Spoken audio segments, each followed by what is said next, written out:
Hello everyone, this is your friend Shinobi Nexus 2.0 and we are back in new fanfic. What if Naruto was chosen by the gods of the Shinobi world Part 1? A soft moonlit night served as the backdrop for a typical evening in the village hidden in the leaves. Citizens strolled past bustling shops, where merchants chatted excitedly with their customers in order to make a sale. Others slept undisturbed in their rooms, oblivious to the events happening outside their windows. For the moment, it seemed as if within the walls of the leaf, happiness and safety abounded. Summoning Jutsu. At first, there was nothing but the faint sound of wind blowing in the peaceful night sky. Then heavy darkness descended over the village. A thick cloud of smoke enveloped the area, obscuring from view the threat that approached. Roused from their evening activities by the unknown sound coming from the entrance to the front gate, all of the nearby villagers turned their heads and looked up to the sky. There was no way this was possible. In the middle of the evening, with not so much as a warning. Several shinobi, still in their ninja gear and headed for the Hokage's mansion, stared back in disbelief as they observed a large beast emerging from an even larger smoke cloud. Although they did not want to believe what they were seeing, almost everyone but the small children who were present knew the identity of this creature. Time stood still, it seemed, for several long, terror-filled seconds. Even the wind itself seemed too frightened to make a sound. The dramatic moment of silence was pierced by the cry, "It's the Nine Tails." The chaos that followed destroyed any semblance of peace, along with the many houses and shops near the village entrance. A massive fox demon descended upon the hidden leaf. Its hollow growl alone was enough to shake the very ground on which the citizens stood. Elsewhere, atop the village's identifying landmark, the Hokage monument, stood a lone man, his long white coat and golden blonde hair flowing as a light breeze swept past. He looked out across his beloved village, thinking only of his lifelong vow to protect its citizens. Minato Namikaze, the village hidden in the leaves, Hokage, was charged with the duty of defending the village and commanding all of its shinobi, or ninja. Now, having just witnessed the birth of his son, Naruto, he had no intention of letting harm come to their home. His fierce blue eyes passed over burning buildings with uniform dark green rooftops, scattered remnants of power lines, and smashed trunks of once vibrant green trees mixed in amongst the rubble, at last settling on the cause of this destruction. He built up chakra in silence. How he chose to act in the next few moments would prove crucial to the outcome of this encounter. The Nine Tails honed in on him as it picked up on his powerful chakra. "So, you noticed me." Minato held his ground, confident as he watched the fox open its mouth to reveal a set of sharp, gleaming teeth, and conjure a purple ball of energy.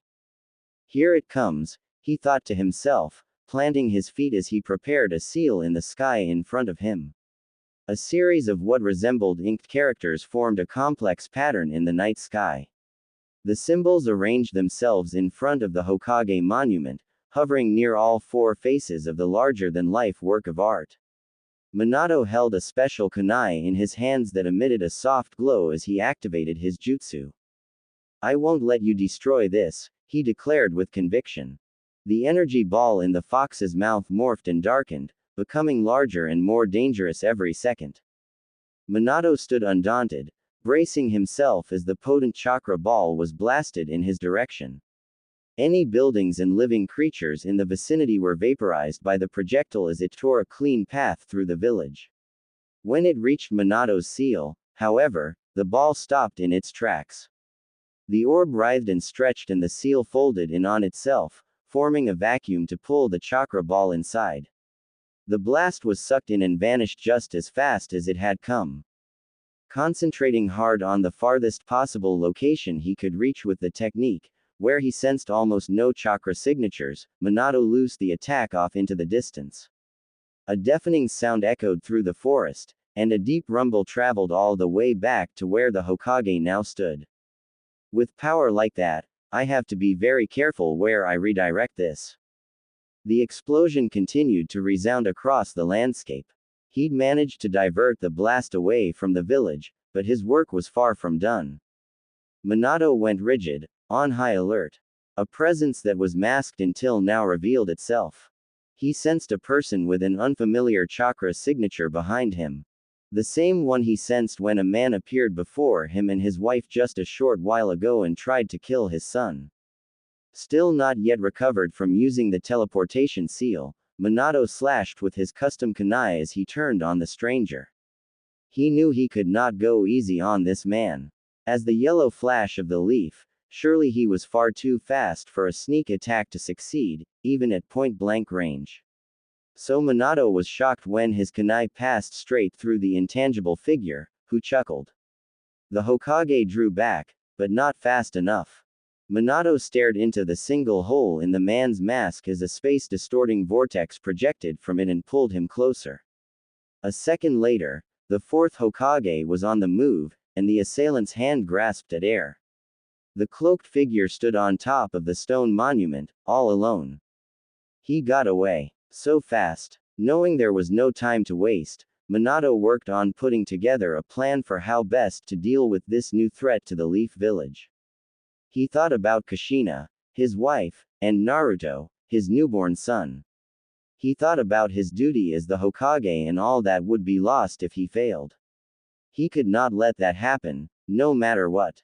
Of course Hiruzen, the third Hokage, would fight to his last breath to defend the village from the Nine Tails and this mysterious person who attacked Minato. However, their best chance would be if they could fight the threat as one rather than in separate locations. That's when it hit him. Whoever the stranger was, everything that had happened so far was planned out by him. He was powerful, and seemed to know a dangerous amount of information about the village, and how to split the fourth up from Hiruzen and anyone else who might assist him. He also somehow tracked Minato and Kushina when they went to a secluded location to await Naruto's birth. It was safe to assume that the invader was an ex-Leaf ninja with a grudge. However, there was something else about him that set off alarms in Minato's head. He could control the Nine Tails, was skilled with time-space ninjutsu, and knew that Kushina's seal would be vulnerable during her pregnancy. These facts were very troubling pieces of the puzzle. He must be an Uchiha, Minato reasoned. Cutting his train of thought short, the enemy appeared before him once more. The air in front of Minato distorted into a swirling vortex that grew in size, depositing his pursuer onto the grass. You can't afford to worry about others, the man warned. Damn, Minato thought with frustration. He tracked me that quickly. In the battle that was to come, Minato knew that whether he was right or wrong, his goal was the same. This supposed Uchiha had to fall here. If not, all of the Leaf might meet its end. And the surest way to guarantee that he lost the battle was to sever his link to the rampaging tailed beast. Gamabunta, Minato called out. What in the world have you gotten yourself into, fourth? Cried a deep, hoarse voice. Did you hear me? There's no time. Yeah, I've got it. Here I go. Kushina and Minato clung to each other as a large cloud of smoke burst above them, enveloping the two. Minato hoped that he made the right decision as the giant red toad whom he had formed a contract with years ago vanished from sight. As if on cue, Kushina turned to him and nodded her approval. I'm right here with you, so don't doubt yourself. Thank you, Kushina, Minato thought to himself. He was so grateful to have this woman in his life. The smoke began to dissipate, leaving them to face the gigantic fox beast, which Kushina managed to keep under control with her special ability. Glowing chains extended from her back and tangled around the giant fox in all directions, pulling taut. The fox crashed to the ground, weakened. Can you maintain this long enough? Minato asked. Of course, Kushina panted. We'll, huff, have to, huff, reinforce the seal. Minato grimaced as Kushina leaned against him, her body exhausted from all she had endured today. However, once he arrived, of course, none of that would matter anymore. I'm starting the process, Minato warned. Moments later, the couple was prepared to transfer the Nine Tails back into Kushina where it belonged. Their newborn son Naruto slept nearby, his blonde hair flowing in the wind and blissfully unaware of what was transpiring around him. Kurama growled. It was insulting the way the humans carried on making decisions that involved him without his input. Other than the sage, all of them had tried to control him or feared his presence. As he watched the yellow flash and the previous Nine-Tails host preparing another seal, he saw an opportunity. This is my chance. He mustered the remainder of his strength and extended a long claw, intending to drive it through Kushina to stop the transfer. Minato reacted slower than usual because he was in the middle of stabilizing the sealing jutsu. The Hokage's unsteady hand was struggling to lift a special kunai from beneath his robe when another figure appeared on the scene.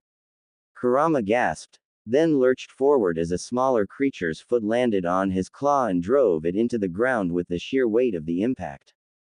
Dirt and rocks flew in all directions as his claw skidded to a stop mere feet from Kushina and Minato. Wow, you sure have great timing, sensei, Minato said. I was wearing myself thin. HMPH. You may be my student, but that's hardly any way for the fourth Hokage to talk, don't you think? Minato and his wife smiled with mutual relief. She added, Thank you, Lord Jiraiya. You're a lifesaver. Jiraiya sneered back at them, his face riddled with dark markings and a boil-covered, swollen nose. His eyes were far from human, his pupils had become horizontal slits, and dark red markings graced the sides of his face. He maintained a wide stance, supported by thick-soled sandals. You should know I skipped out on valuable research to come here. Minato looked up, observing his old mentor. So, you decided to use your sage mode for this one. The situation sounded dire. But never mind that. Let's talk after we finish restoring the seal. Jiraiya turned his attention to Minato's wife. Ready, Kushina? You look like you're in bad shape. Kushina struggled to her feet, her signature fiery red hair falling across her shoulders.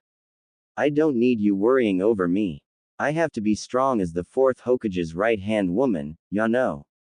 She smiled at the two men, doing little to reassure Jiraiya and Minato. Before anyone could speak another word, the presence Minato sensed earlier caught his attention again. Jiraiya-sensei. I know. Jiraiya turned to face the stranger, who landed with a soft tap on top of the Nine-Tails' head. The fox snarled, making it obvious he felt demeaned by his current treatment. I can't let you undo everything I just worked so hard for, Toad Sage, said the masked intruder. A vortex formed once again from within the stranger's mask and distorted the space around him. So you're the one responsible for all this, Jiraiya said. He turned to his student and called out, Minato. As he noticed the portal enlarging around the demon fox. Minato nodded. Right. He felt around for some of his custom kunai, but was shocked to find none. What? Where'd they go? Looking for these? The cloaked man taunted. He chuckled and waved the missing kunai in front of his face. You lose. Minato placed Kushina down on the ground, then teleported behind the enemy, using one of the kunai in his hand as a reference point. However, the fourth sneak attack swept through air. I'll see you in due time, Hokage, the masked man warned, the last word dripping with disdain. Then he faded away into one of his spiral portals. He was followed moments later by the Nine-Tails, as it too disappeared with a gigantic poof. Minato and Jiraiya, who had been standing where there was now only air, landed on the grass across from one another. All three Leaf Ninja exhaled in unison. Although the masked man was gone, the unthinkable had occurred. He now possessed the nine-tailed fox, and with it, the power to destroy a nation in an instant. Where'd he go? Kushina gasped, clutching her stomach. Her trembling hand settled at the center of the dark, blotchy red stain on her blouse. Caked blood decorated the tips of her fingers. Minato rushed to his wife's side. Kushina, don't move, you'll hurt yourself more.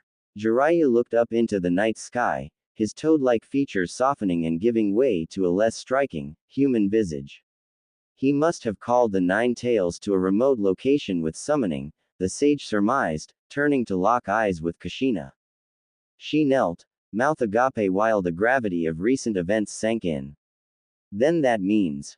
It means we can't place its chakra back inside you, Minato finished for her, staring at the ground in deep thought. Unless, he drew in a breath and rose to a standing position, turning away from his wife. Minato, Kushina said, a hint of confusion in her voice. I'm going, the Hokage stated, stepping forward. Sensei, please watch Kushina until I get back. Jiraiya's eyes widened at the sudden realization of the meaning behind his student's words, and he dashed toward him, arms out. Minato, no. As the Toad Sage closed in, fingers within reach of Minato, his student vanished where he stood. Just like that, the fourth was gone, transported to wherever their assailant had fled. Jiraiya grasped feebly at air, then slumped his shoulders, realizing he was too late. Only time would tell what became of his student now. He shared a concerned glance with Kushina, and knelt next to her to support her weakened body. In the distance, allies approached. Jiraiya sensed a familiar chakra. It was the third Hokage, accompanied by about a dozen leaf ninja. Jiraiya stood behind the glass wall separating him from the operating room, where some of the best medical ninja the village hidden in the leaves had to offer were working harder than ever to stabilize Kushina. Try as they might, they were unsuccessful thus far. The monitors continued to produce alarming vital sign readings. Kushina was hanging on by a thread, but had yet to wake up or make a sound. So you're here, Jiraiya-sensei. The familiar voice snapped Jiraiya out of his haze. A tattooed arm stepping into the field of his peripheral vision all but confirmed the speaker's identity. He took a quick sideways glance at the overalls and white mask associated with the standard Anbu Black Ops uniform, then resumed watching over Minato's wife. I am, Jiraiya said, expressionless. Hello, Kakashi. The white-haired youth posed with equal stoicism beside Jiraiya, gazing at Kushina behind the glass partition with both hands in his pockets. I heard Lady Kushina was in critical condition, Kakashi said. Where is Minato-sensei at a time like this? Jiraiya swallowed hard. He was unsure how best to approach the topic. Coming up short on well-worded responses, he gave up and settled for the plain truth. He hurried off to face the enemy not long after I arrived. That's the last anyone in the leaf saw of him. I see. What brought you here? I rarely see you in the village. Minato called me, Jiraiya said. He looked at the floor, crinkling his chin. It didn't feel right to leave again just yet, with Kushina in this condition. Kakashi nodded in the corner of Jiraiya's vision. Then he sighed and went quiet. Jiraiya did the same. An unnatural, warbling swoosh noise echoed through the hallway, followed by a strong breeze that blew nearby nurses, gurneys, and intravenous infusion devices in Jiraiya and Kakashi's direction. Kakashi dodged an IV machine that came flying toward him. Beside him, Jiraiya activated his needle Jizo Jutsu just in time, extending his hair to shield a doctor from an oncoming chair. Having avoided any immediate danger, the two white-haired ninja turned to find the source of this disruption. Minato lay almost flat against the floor at the end of the hall, holding himself up on one elbow as he fought to regain his breath. Minato! Jiraiya exclaimed, rushing to his student's side with Kakashi in tow. Nurses and doctors scattered to make way, mumbling amongst themselves. Faint cries of, Lord Fourth, reached Jiraiya's ears, but he tuned out all distractions as he knelt by the blonde-haired Hokage's side. Minato, it's me. And Kakashi. Sensei, are you okay? Kakashi asked as he slipped an arm under Minato to lift him up. I did it, Jiraiya-sensei, Kakashi. Minato looked up with a triumphant smile, beads of sweat collecting on his forehead. He opened a palm to reveal a handful of his special kunai. And I got these back. Kakashi looked down at Minato's torn and dirt-speckled Hokage coat. The village leader took a deep breath, his eyes drifting toward Kushina, who was still struggling to survive on the other side of the glass pane. He stowed away the kunai he had retrieved from the masked enemy, then squared his shoulders and stood tall. He left Kakashi's supportive embrace to walk on his own, his urgent steps echoing down the hall. Sensei, wait, aren't you hurt? Kakashi called from afar. Minato, hang on, Jiraiya said gruffly, touching his student on the shoulder to make him stop. Kakashi leaned against the wall nearby. What's going on? I memorized a sealing jutsu formula from one of our library's ancient scrolls. It's pretty basic, but strong enough for what I need to do. Why were you looking for a sealing jutsu? Jiraiya slapped a hand against his forehead. You went after that man again, didn't you? Minato nodded. Flying Thunder God landed me in some kind of cave with him, and the Nine Tails. He seemed to have prepared for me to make that exact move. My custom kunai were scattered around the cave, in places that made jumping to them dangerous. The Nine Tails was behind a barrier.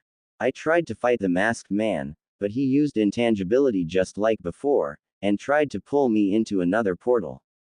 Like the one he used earlier, from inside his mask. Right. In the end, I succeeded in getting close to the Nine Tails with my Flying Thunder God, but I couldn't take him down without devoting my full attention. So instead I used this. Upon finishing his recollection of events, Minato exposed his stomach to reveal a marking at its center, a seal. He had contained the Nine Tails chakra by trapping it in his own body. That's insane, Jiraiya remarked, stopping short when Minato held up a finger. I'll be fine. It wasn't enough chakra to form a separate entity of the Nine Tails. Minato covered himself again and kept walking, his master and student's footsteps close behind. They reached the end of the hall and stopped in front of the door to the operating room. Minato reached for the door, pausing when Kakashi spoke up. So you can save her. The three men regarded Kushina's near-lifeless figure beyond the glass pane. Her skin was pasty, and her beet red hair was matted into messy clumps. Yes, I think so. It may not be much, but it should replenish enough of the chakra she lost to give her a fighting chance.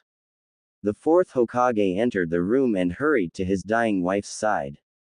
The doctors nearby stepped back, not having expected his appearance, let alone the interruption.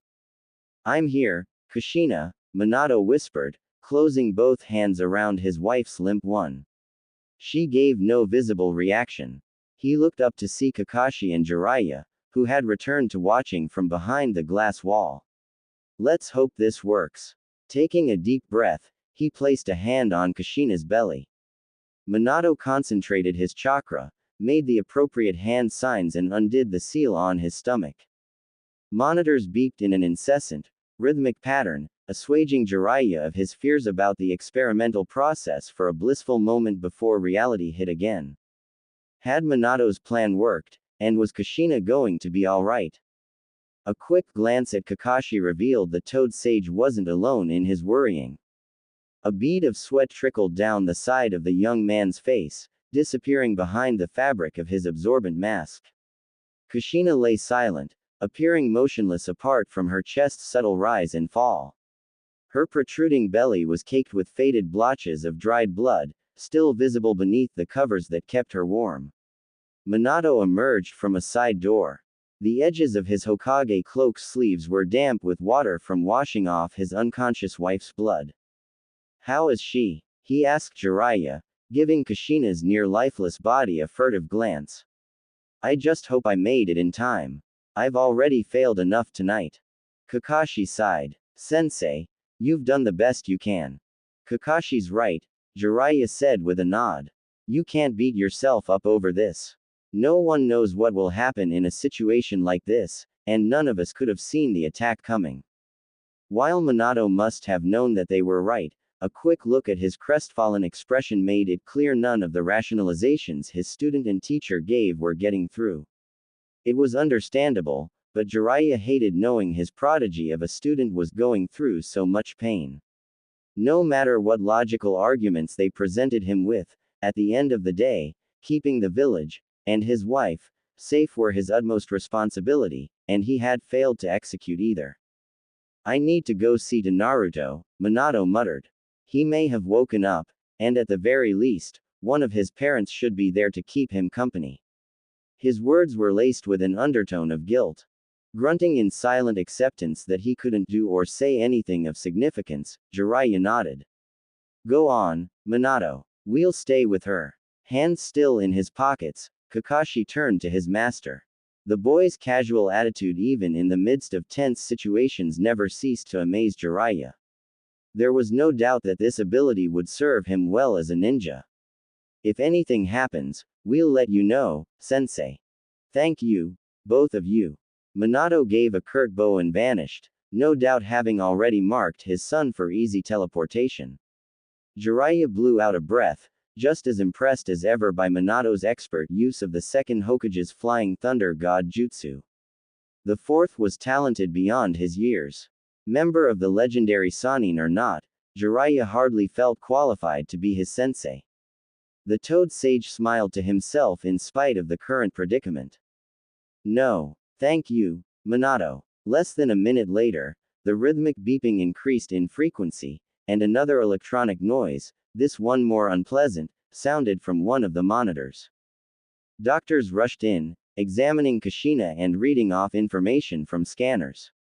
One of them removed her IV and inserted another, while the remaining few did their best to stabilize her, spouting frantic comments across the room to one another. The noticeable trembling in each of the medical professionals' movements didn't inspire much confidence. They must have known that if the Hokage's wife died on their watch, it was career suicide. After a few minutes of chaos, the beeping slowed enough that the lead doctor felt comfortable dismissing a few of the medical team members so they could see to other patients. He removed his mask, yanked off both elastic gloves, and pushed open the door to the main hallway, stopping to take some steadying breaths. He whipped out a small notepad and jotted some notes, looking up to find Jiraiya staring back at him from 2 feet away, with Kakashi at his side. The few seconds it took for the doctor's brain to process that one of the Sannin was in front of him were filled with silence. What is happening in there? Jiraiya demanded to know as he and the doctor locked eyes. Tell me everything. Fighting past his initial shock, the doctor sputtered, Lord Jiraiya. Oh, of course. You see, Miss Uzumaki's condition is unpredictable. She is alive through sheer will and her bloodline's natural large chakra pool and resilience. The Jinchuriki extraction, combined with using her sealing jutsu for a prolonged period, has taxed her greatly. The doctor looked through the glass at her, his eyes full of uncertainty. She is a fighter for sure. Anyone else, ninja or not, would have died hours ago. So, what can you do? Kakashi asked. Does she have a chance of making it? The doctor flinched. He seemed to understand with full clarity how important his next words were, and feared the response he would receive if they weren't to Jiraiya's liking. He inhaled once, preparing himself to speak again. In all honesty, we don't know. The Nine Tails Chakra Lord Fourth was able to retrieve as helping her to a degree, but... The doctor gulped, his forehead glistening with sweat. But what? Jiraiya pressed. But there is a high likelihood she will still die, as her injuries are too great compared to the amount of chakra that was returned to her. I've called for some of our medical ninja, but I'm not sure they could bring her back from something this severe. I expect she has less than a few hours, factoring in her levels of endurance and the slow healing rate of her injuries. A few hours, Kakashi echoed, stunned. The doctor raised his hands in a defensive gesture. Seeing this hurt Jiraiya, as he would never harm a fellow leaf ninja. He must have looked furious, and to be fair, there was no time to play around here, but he didn't want to frighten anyone, so he did his best to soften his serious expression. Thank you for your honesty, Jiraiya said. He and Kakashi returned to the window to look in on Kushina. They stared in silence, letting the prognosis sink in. What should we do, Jiraiya-sensei? The Toad Sage folded his lips and paced. He paused mid-stride and turned back to Kakashi. I think I may know a way to save her. Kakashi turned toward him, one eye regarding him with skepticism. Really? It's a gamble, but something tells me there's a good chance it'll work. Jiraiya formed hand signs and prepared to summon one of his contract-bound toads. Kakashi, tell the medical team to do everything they can to keep her alive, for as long as they can. I'll be back. The cavern where Obito had chosen to contain and subdue the nine-tailed fox was wet and cold, but it didn't matter. comfort levels aside, he had done it. Obito's plan to steal the tailed beast from his former sensei's spouse went off without a hitch. Even the arrival of the fabled legendary Sannin member Jiraiya hadn't managed to stop him. That pesky yellow flash had given him a temporary scare, teleporting here and engaging him so soon. That much was for sure, but it was all of no consequence. The small portion of chakra he managed to seal inside of himself before escaping would be easy enough for the fox to recover with some time. Obito stared up at the towering cave in silence, watching the agitated scowl of the fox as it glared at him from behind a thick barrier of chakra. He smirked behind his mask, amused by the creature's blind hatred for him. Is something the matter? Nine tails. He teased. Damn you, cried the fox, its deep voice shaking stalactites free from the ceiling. The fox's captor didn't bother dodging, letting the rocks pass through him. Damn you and that cursed Sharingan. Temper, fox, Obito chided. Get used to your current state of subjugation. Even if I can no longer tame you with my Sharingan, I still have plenty of use for you. You'll see. Despite the Hokage's efforts, you've still plenty enough chakra for integration into the Gedo Mazo. The fox only glowered at him. He responded by casting a paralysis jutsu. Obito's captive growled, twitching as the effects took hold, and then collapsed, unable to resist. There we go, Obito said. I'll be keeping you as my prisoner for a while longer. Get comfortable. Finding Tsunade Senju had proven to be a hell of an undertaking, but Jiraiya had done it at last. He set one heavy, sandaled foot down on the tiled floor, then the other as he, Tsunade, her assistant Shizune, and Taunton the pig were deposited in the hospital wing next to Kakashi. The latter gasped in surprise. Jiraiya-sensei, you made it. Jiraiya rested a hand on the wall, panting, before smiling up at Fukasaku, nicknamed Pa, in honor of his position as the senior patriarchal figure of Mount Myoboku. Jiraiya noted that the hallway was empty apart from Kakashi and a couple of nurses. Thanks for bringing us here so fast, Pa, Jiraiya said. There's no time to waste.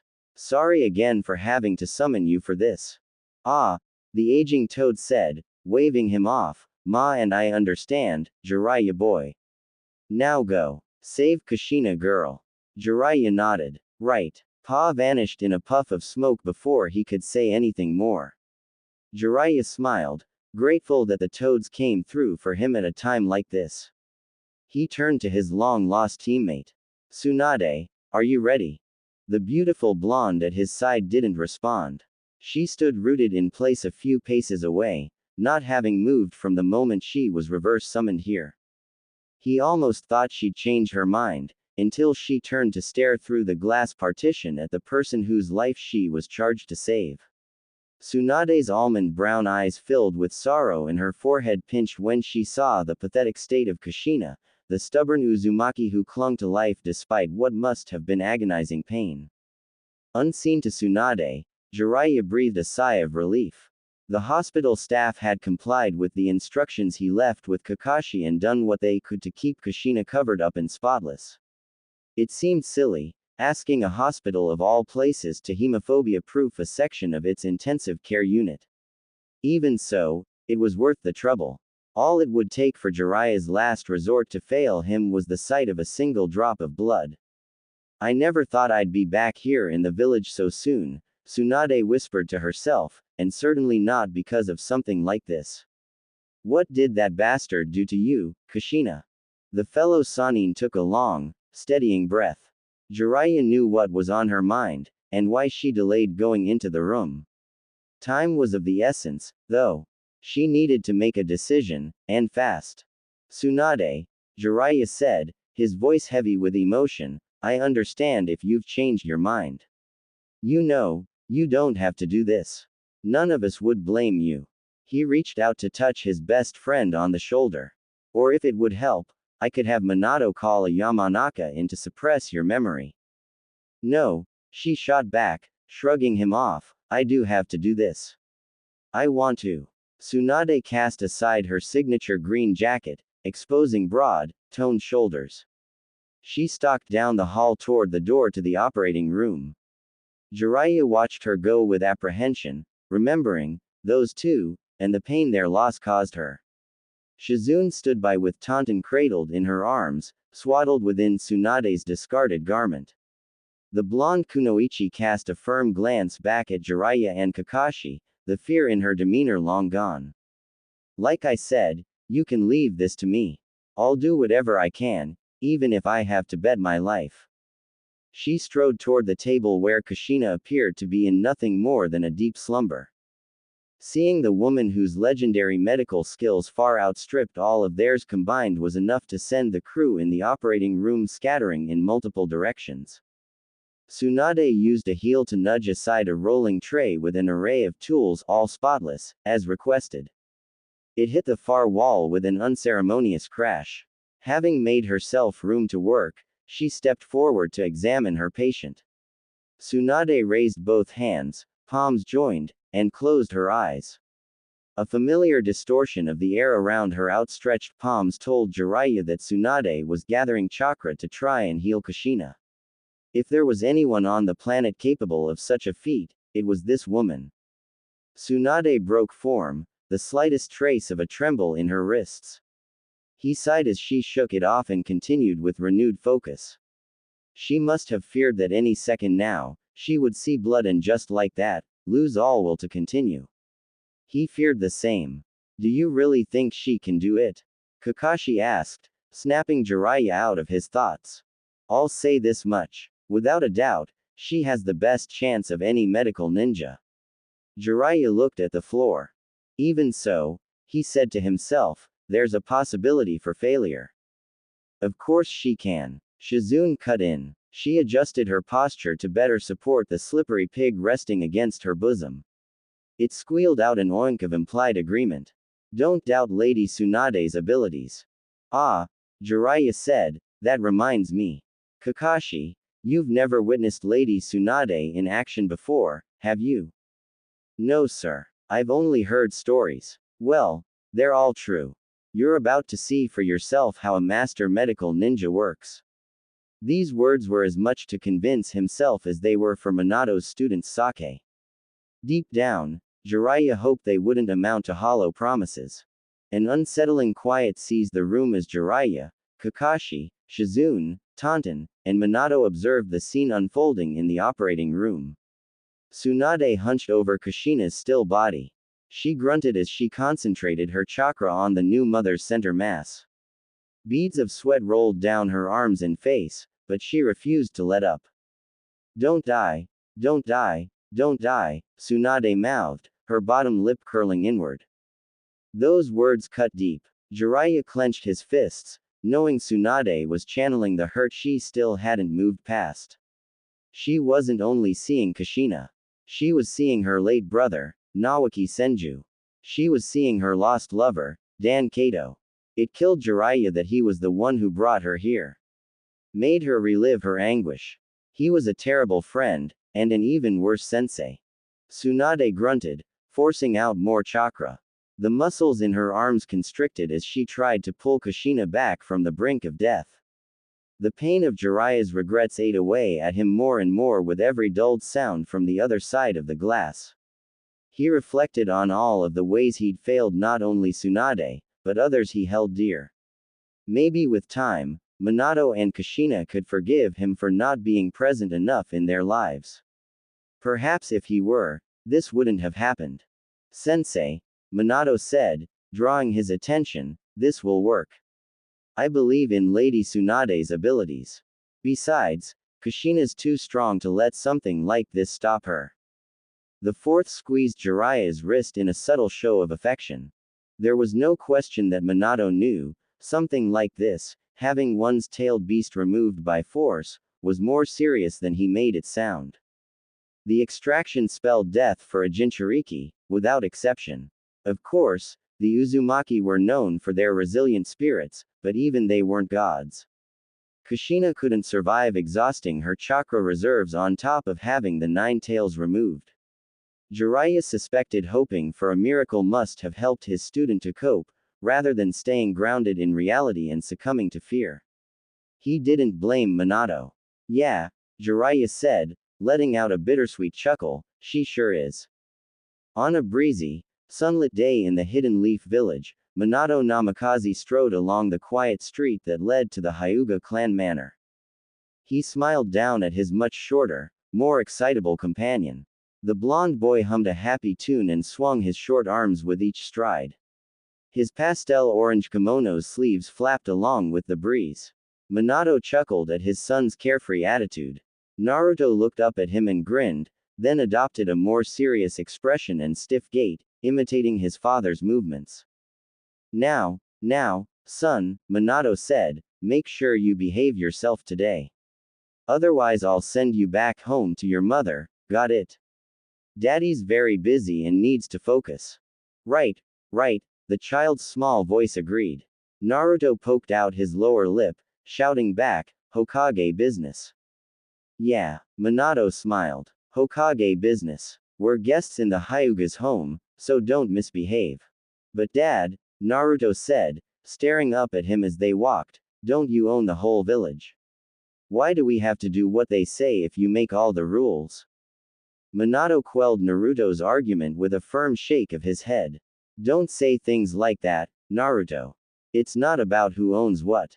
When you are a guest in someone else's house, you treat them with respect. Naruto pondered the statement for a few seconds, then nodded. Respect. The distant figure of Hiashi Hyuga approaching from further down the path stole away Minato's attention. The man's long, flowing white robes made him impossible to miss. A handful of other clan members walked woodenly on either side of him, dressed in similar fashion. His guards, no doubt. The two leaders met in the middle of the street, their encounter silent at first. Someone on Hiashi's side of the standstill cleared his throat, but no one else moved an inch for the first 10 seconds or so. Save for Naruto, who was looking at the faces of each person present, his eyes enlarged with naive curiosity. Welcome, Lord Hokage, Lord Hiashi said, joining his hands and giving Minato a formal bow. Everyone behind him mirrored the gesture, but with their hands down at their sides. The Hyuga clan welcomes you. Please, Hiashi, Minato said, laughing, I told you there's no need for these pleasantries. A handshake will suffice, and you can just call me Minato, or fourth. Nonsense, Hiashi rebuffed. The way of the Hyuga has always been to treat every Hokage with the utmost respect. Minato finished for him. I remember. But honestly, don't treat me as if I'm so much better than someone who was my peer not too long ago. Not wanting things to get awkward, he moved on. Oh, one more thing before we start. I'd like you to officially meet my son, Naruto. Naruto looked back with uncertainty, checking for his father's approval. Minato squatted low to the ground and placed a gentle hand on his young son's back. Go on, Minato whispered. You can do this. Just like we practiced. Reassured, Naruto stepped forward and looked up at the stern-faced man, examining Lord Hiashi's long dark hair and pale eyes. Resisting the urge to scrunch his face up in confusion, Naruto lifted his tiny hand to meet Hiashi's larger one. The man knelt so that he was almost eye level with Naruto and accepted the handshake with a nod. It is my pleasure to meet you, son of the fourth Hokage. Hiashi cleared his throat and stood up, pausing when he felt a tug at his robes. Lurking just behind Hiashi's leg was a small human, similar in size and stature to Naruto. Interested, Naruto leaned to the side, trying to get a peek around at whoever was there. He couldn't help but crack a smile at the sight of someone his age to play with. Enough of that, Hiashi stated gruffly, his brow furrowed. Catching himself, he turned back toward Minato to do damage control. My apologies, Lord Hokage. Please forgive my daughter. She insisted on coming out here to greet you, but as you may recall, she is rather shy. No, Minato said, raising a hand. That's okay. I'd like our children to get acquainted. He waved at the short-haired girl hiding behind Hiashi's leg, laughing when she stuck her body halfway out from behind cover. Hello there. Remember me, Hinata? She gave a meek nod, returning to the folds of Hiyashi's clothes. Would you like to be friends with my son? Naruto looked back again, and Minato flicked his chin toward the girl. The boy stepped forward and waited for Hinata to peek at him again. When she did, he smiled and extended a hand. Hi there, I'm Naruto Uzumaki. She tiptoed back into view, walked toward Naruto, and reached out with a limp hand, completing the handshake after a long delay. Hinata Hyuga. All right then, Hiyashi said, looking to Minato. Shall we head inside? Sure. Minato glanced down at Naruto and Hinata and gasped. Let's go, Hiyashi said to Hinata without looking back. You have forms to practice. Actually, Minato said, rubbing the back of his head, Hiyashi, I just had an idea. Why don't we let the kids spend some time together while we're meeting? What? Hiyashi paused, taken aback. He stared hard at Minato, as if the concept of what his guest proposed was foreign to him. Minato watched him go from astonishment, to aversion, and back to his typical stone-faced demeanor all in the span of a few seconds. If it is the Hokage's wish, Hiyashi said with a bow, then we would be happy to oblige. He turned toward Hinata, much less respectful than when he addressed Minato. Be nice to our guest, he spat as if it were an order, not a simple reminder. She hung her head and whispered her agreement. With that, her father and his guards were gone. Minato walked beside Hiyashi, and the kids followed at their father's heels. Minato was wearing down. 2 meetings this morning, back to back, one with Shikaku Nara, the other with Hiyashi Hyuga, and now this. He hadn't brought Naruto today because he saw the writing on the wall. Today's topic was going to be a heavy one. Minato scanned the meeting room, noting who was present. The entire Leaf Village Elder Council and a couple of assistants were the only attendees. He'd learned very quickly in his short time as the 4th Hokage that the smaller the meeting size, the more serious the topic. Judging by Danzo's hard stare that Minato swore was an attempt to bore into him from across the room, they were here to discuss the Uchiha clan again. Let's begin, Minato announced. One of the elders, Homura Mitokado, gestured to the assistants, who hurried out of the room and shut the door. The first few agenda items brought forth by the other council members, the Hidden Cloud's not-so-subtle tax hikes on imports and exports to and from the Hidden Leaf, a wing of the Leaf's ninja academy in need of repairs, and word of unrest in the Hidden Rain and its potential impact on the Land of Fire, to name a few, were for the most part benign concerns.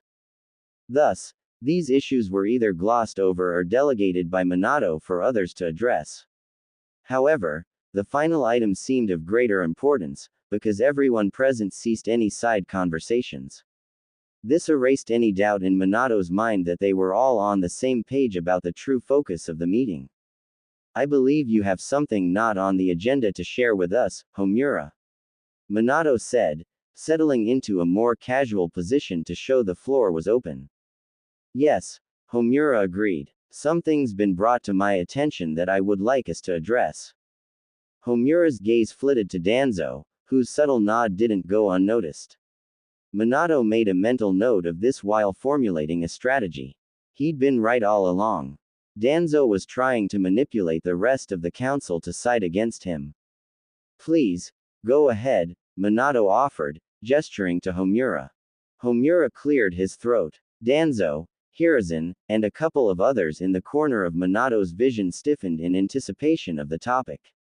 Regarding the Uchiha clan, information has been received that there are plans to stage a coup d'état. He let the statement hang. Murmurs rippled across the room. Clearly, the breakdown of relations with the Uchiha has escalated. We need to act quickly, Lord Hokage. In her usual condescending fashion, Kaharu Udatane jumped in, building on the tension Homura stoked. Fugaku has grown increasingly bolder in his talks on disapproval of the village's leadership. She craned her neck to look around the table at Minato. Fourth, how will you respond? Minato stood tall, brushing off the elders' attempt to undermine him. We've discussed the Uchiha once before, and I hold the same stance that I did last time. I'm young, and I'm still learning how to be a great Hokage, but if there's one thing I do know, as a ninja, it's that conflict is usually born from poor communication, and that leads to clan infighting, disputes at borders, and of course, wars. He swept the room, making eye contact with each elder. We're just off of the heels of the Third Great Ninja War. If we bite back against the Uchiha, with whom the village has a long history of ups and downs, things could get messy on both sides and we may be thrown back into another era of killing and chaos. But Lord Fourth, Homura cut in, don't you realize that I'd like to lead with negotiations first, if possible, Minato continued undeterred. I believe that even though we disagree on several things, Fugaku is a rational man. His people have legitimate reasons for feeling how they do about the leaf, about me. So I would much rather speak to him face to face. Show him I understand the hurt he and the rest of the Uchiha feel. I don't want to become a Hokage who silences others through unnecessary force. Minato didn't have to look to know Danzo was glaring at him, nor was he surprised to hear the man speak up. But it is necessary, Danzo said just a bit louder than was appropriate, smacking a hand onto the table and drawing the attention of the others in the room. This kind of leniency is what allows our enemies to grow in strength, Minato. Danzo, Hiruzen interrupted before the situation could get out of hand, you're speaking to the fourth Hokage, are you not? Mind your tone. Minato returned Danzo's mild hostility with a stern gaze. Thank you, Lord Third. Danzo, I understand you want me to cut this problem off before it gets worse, but action without forethought is dangerous. Your opinion on this issue is no secret to anyone here. Let me be clear. I'll consider your input. However, the third is right. The decision on how to proceed is ultimately mine. Silence claimed the room. Danzo, who was halfway out of his seat in protest, grudgingly backed down. I understand, he said. He and Homura once again exchanged a glance that they thought Minato didn't notice. Homura moved the conversation along. Word of this coup comes to us by way of Itachi Uchiha. As tensions have risen in the Uchiha clan, he's begun to work with us, providing intel. Yes, I'm aware, Minato said. He steepled his fingers, reflecting on the young man whose mother was an old friend of Kushina's. According to Kakashi, who once worked alongside Itachi in the Anbu Black Ops, he was cold and calculating on missions, and his skill, with or without use of the Sharingan, was a sight to behold. Maybe I should speak with Itachi as well. It's cruel to put him in the middle of a situation like this, but it might work to the advantage of the Leaf if we can find a resolution. He's Fugaku's son, after all. Itachi understands the gravity of tensions between his clan and the Leaf, Hiruzen announced. All eyes refocused onto him.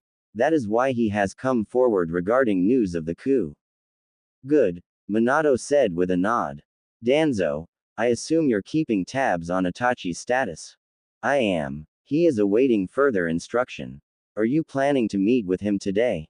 Minato rested his chin against his hand, thinking the matter over. No, if it's not too much trouble, set up a meeting between us tomorrow morning. Danzo grunted his understanding. I'll see that it's done. Now that the most controversial matter was out of the way, Minato moved on to another concern that still weighed on his mind, even several years after the fact. He would never feel at ease so long as this threat lingered. I would like to add one last thing before we adjourn. All heads turned his way. It's about the attack from 7 years ago. You're all aware that I believe the attacker to be Madara Uchiha. Lord Jiraiya has been on the move, trying to gather intel. I received a note not too long ago by Messenger Hawk. He's narrowed down the number of possible hideouts where the masked man could be located, but there's still more he needs to look into. Pausing to breathe, Minato scanned the room, watching everyone digest his words. The pure terror at the mere mention of Madara's name was plain to see.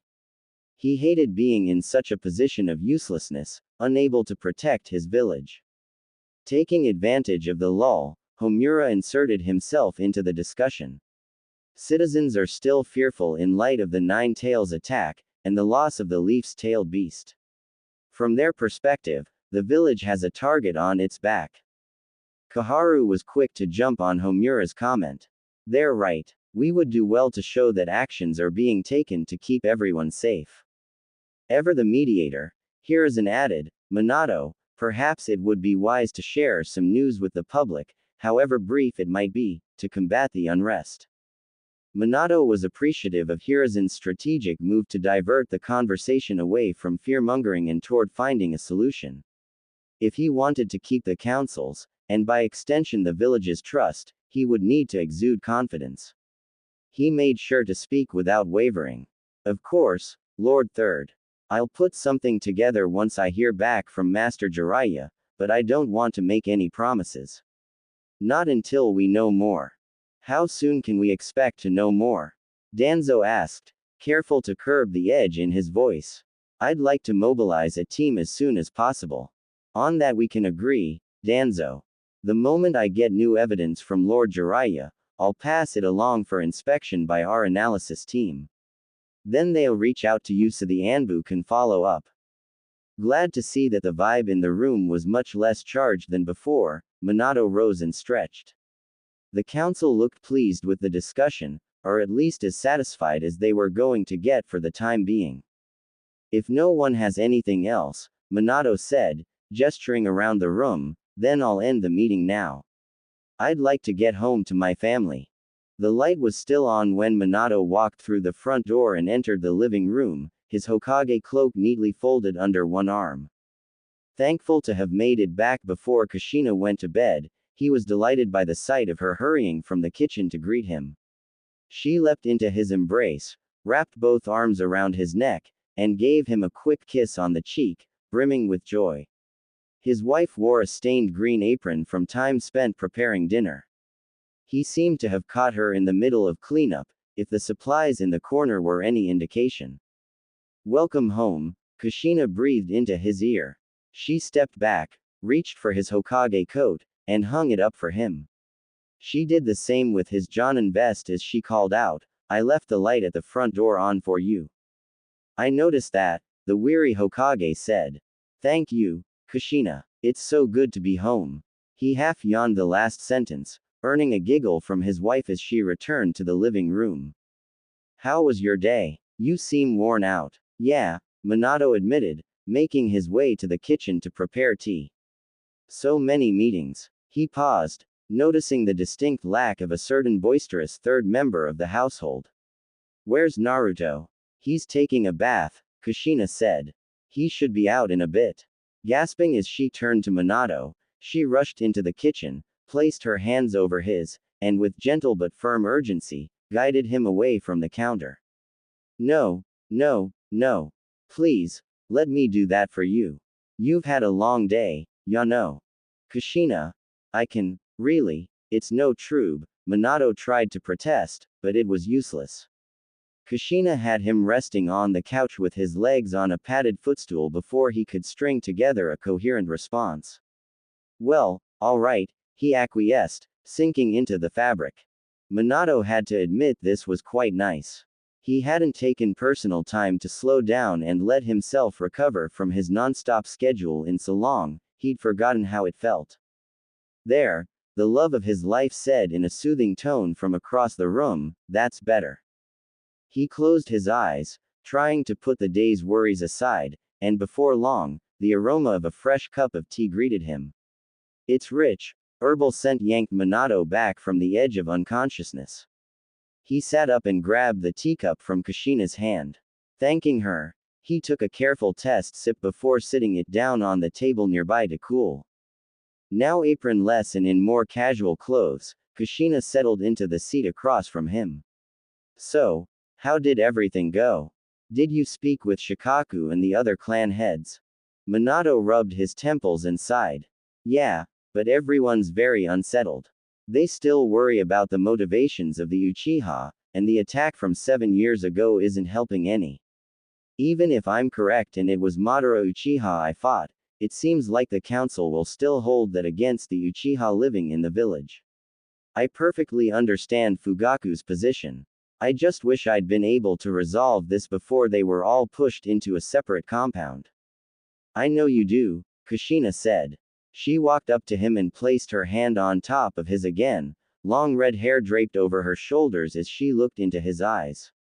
But Minato, you did everything you could, Yano. You always have. Don't blame yourself for issues that have been around longer than either one of us. Thank you. I guess you're right. I know I am. I trust the man I married. Minato delivered a warm smile, but before he could reply, a rambunctious blonde bundle of energy no taller than his waist came bounding down the hall and into the room, jumping into his lap like an excited dog. Dad! Shouted the boy, burying his face in Minato's chest. He and Kushina hugged Naruto from either side. Then Kushina stepped back to give the father and son time together. Hello son, Minato said, laughing as some of Naruto's hair got into his mouth. You're energetic today. Yeah, Naruto looked up with stars in his eyes. I'm gonna go to the park with Hinata tomorrow. Maybe I'll get to race her, or ride the big slide. An uneasy laugh escaped Kushina when Minato threw her a raised eyebrow stare. After you brought him along to the Hyuga Manor last year, he and Hinata became fast friends, Yano. But they haven't seen each other since your last talk with Hiashi, and she's all he's been able to talk about. So I spoke to her parents and set up a play date. I see. Naruto's smile was brighter than the sun, melting away Minato's fatigue. The proud father lifted the boy up onto his shoulders and stood tall. Then I guess we'd better get you ready for that race, huh Naruto? Kushina laughed as Minato counted down from 3, then charged around the house making whoosh noises with his mouth. Naruto let off a playful cackle the entire time. Run faster, Dad, faster. Okay, Minato said, but just a warning. This could get crazy. I'm ready, believe it. The little tyke declared, raising a chubby fist into the air. Both of his parents shared a shocked glance. This was the 3rd time in a week he'd said that. He seemed to have picked up more than Kushina's strong spirit. He was starting to develop a verbal tick of his own. Here goes, Minato announced before zipping around the house. This time, he was little more than a blur, but the fact Kushina could see him at all was his way of promising her he wouldn't crash their son into a wall, or bump into her. When the two reappeared, a very dazed Naruto with a lazy grin on his face fell onto his father's blonde hair like it was a soft pillow. Kushina walked over and took Naruto into her arms so Minato could relax. Now, are my 2 strong men ready for dinner? She asked, gesturing toward the spread of food she'd laid out while they were having their fun. Yeah, Naruto agreed with renewed vigor. Good. Now come on, help mom set the table. Their dinner was a nice reprieve from the far more uncomfortable round tables that had claimed most of Minato's day. He discussed his attempts to develop other uses for his teleportation jutsu, his recent trip to Mount Myoboku to work on mastering Sage Mode, and he also brought up the council's plans to renovate a section of the academy in a few weeks. Most of this flew over Naruto's head. He checked out halfway into his parents' conversation and used his chopsticks like blades, crossing them together and making noises until Kushina took them and fed him herself. She ignored his grunts and pleas, her attention split between him and his father. Kushina talked about books she'd read, her perilous trek through the grocery store shopping for herbs to use in a recipe Makoto had shared with her, and her plans to work with Hiruzen on erecting stronger ceiling barriers around key areas of the village. The latter was born of her personal desire to continue helping the Leaf, even though she was no longer its Jinchuriki. Minato was glad Kushina had found some way to stay busy that didn't involve going out on missions again, but he had a feeling she'd be raring to do just that once Naruto was old enough to look after himself. Of course the 3rd doesn't think we need to be as cautious about something like this as I am, she went on, but after what happened to the land of eddies, I don't want to take any chances. What are you 2 talking about? Naruto's small voice asked. Just that your mom's gonna protect us from the bad guys, Minato said. I sure am, Yano. Kushina flexed an arm, making a feigned determined expression that got a chuckle out of her husband and a gasp of awe from her son. Cool, Naruto whispered. He paused and gave his mom a thoughtful frown. Mom, what's an Eddie?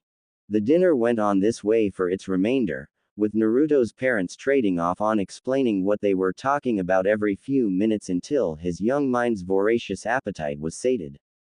While this was a little inconvenient, Minato had to say it was nice to see his son so inquisitive at so young an age.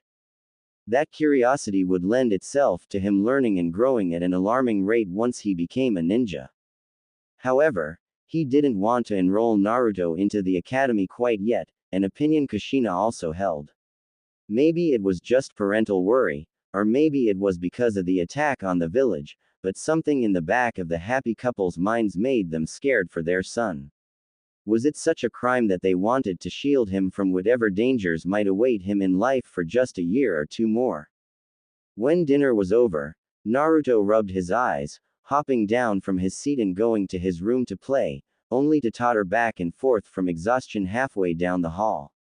He was too drowsy to resist when his mother scooped him up and rocked him to sleep on the way to his bedroom. Minato stood in the doorway, watching the two people he loved most in silence. I'll put him down, Kushina whispered over her shoulder, smiling at the tiny Uzumaki.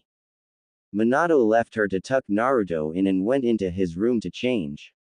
When Kushina emerged from Naruto's room, Minato was in the kitchen in his pajamas cleaning up the mess left by their family meal.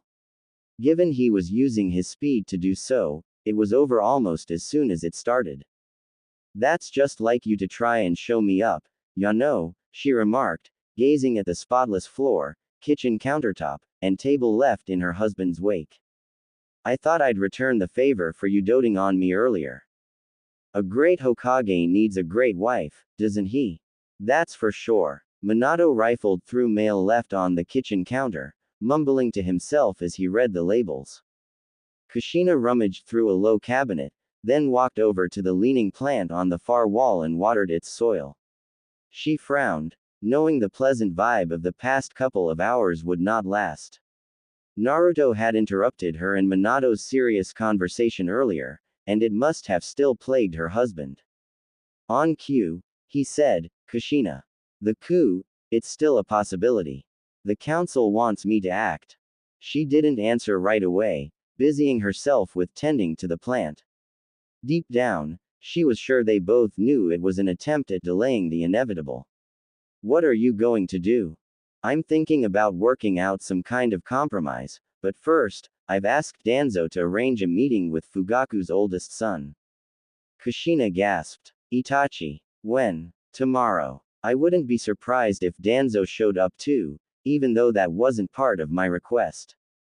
She deflated at his words.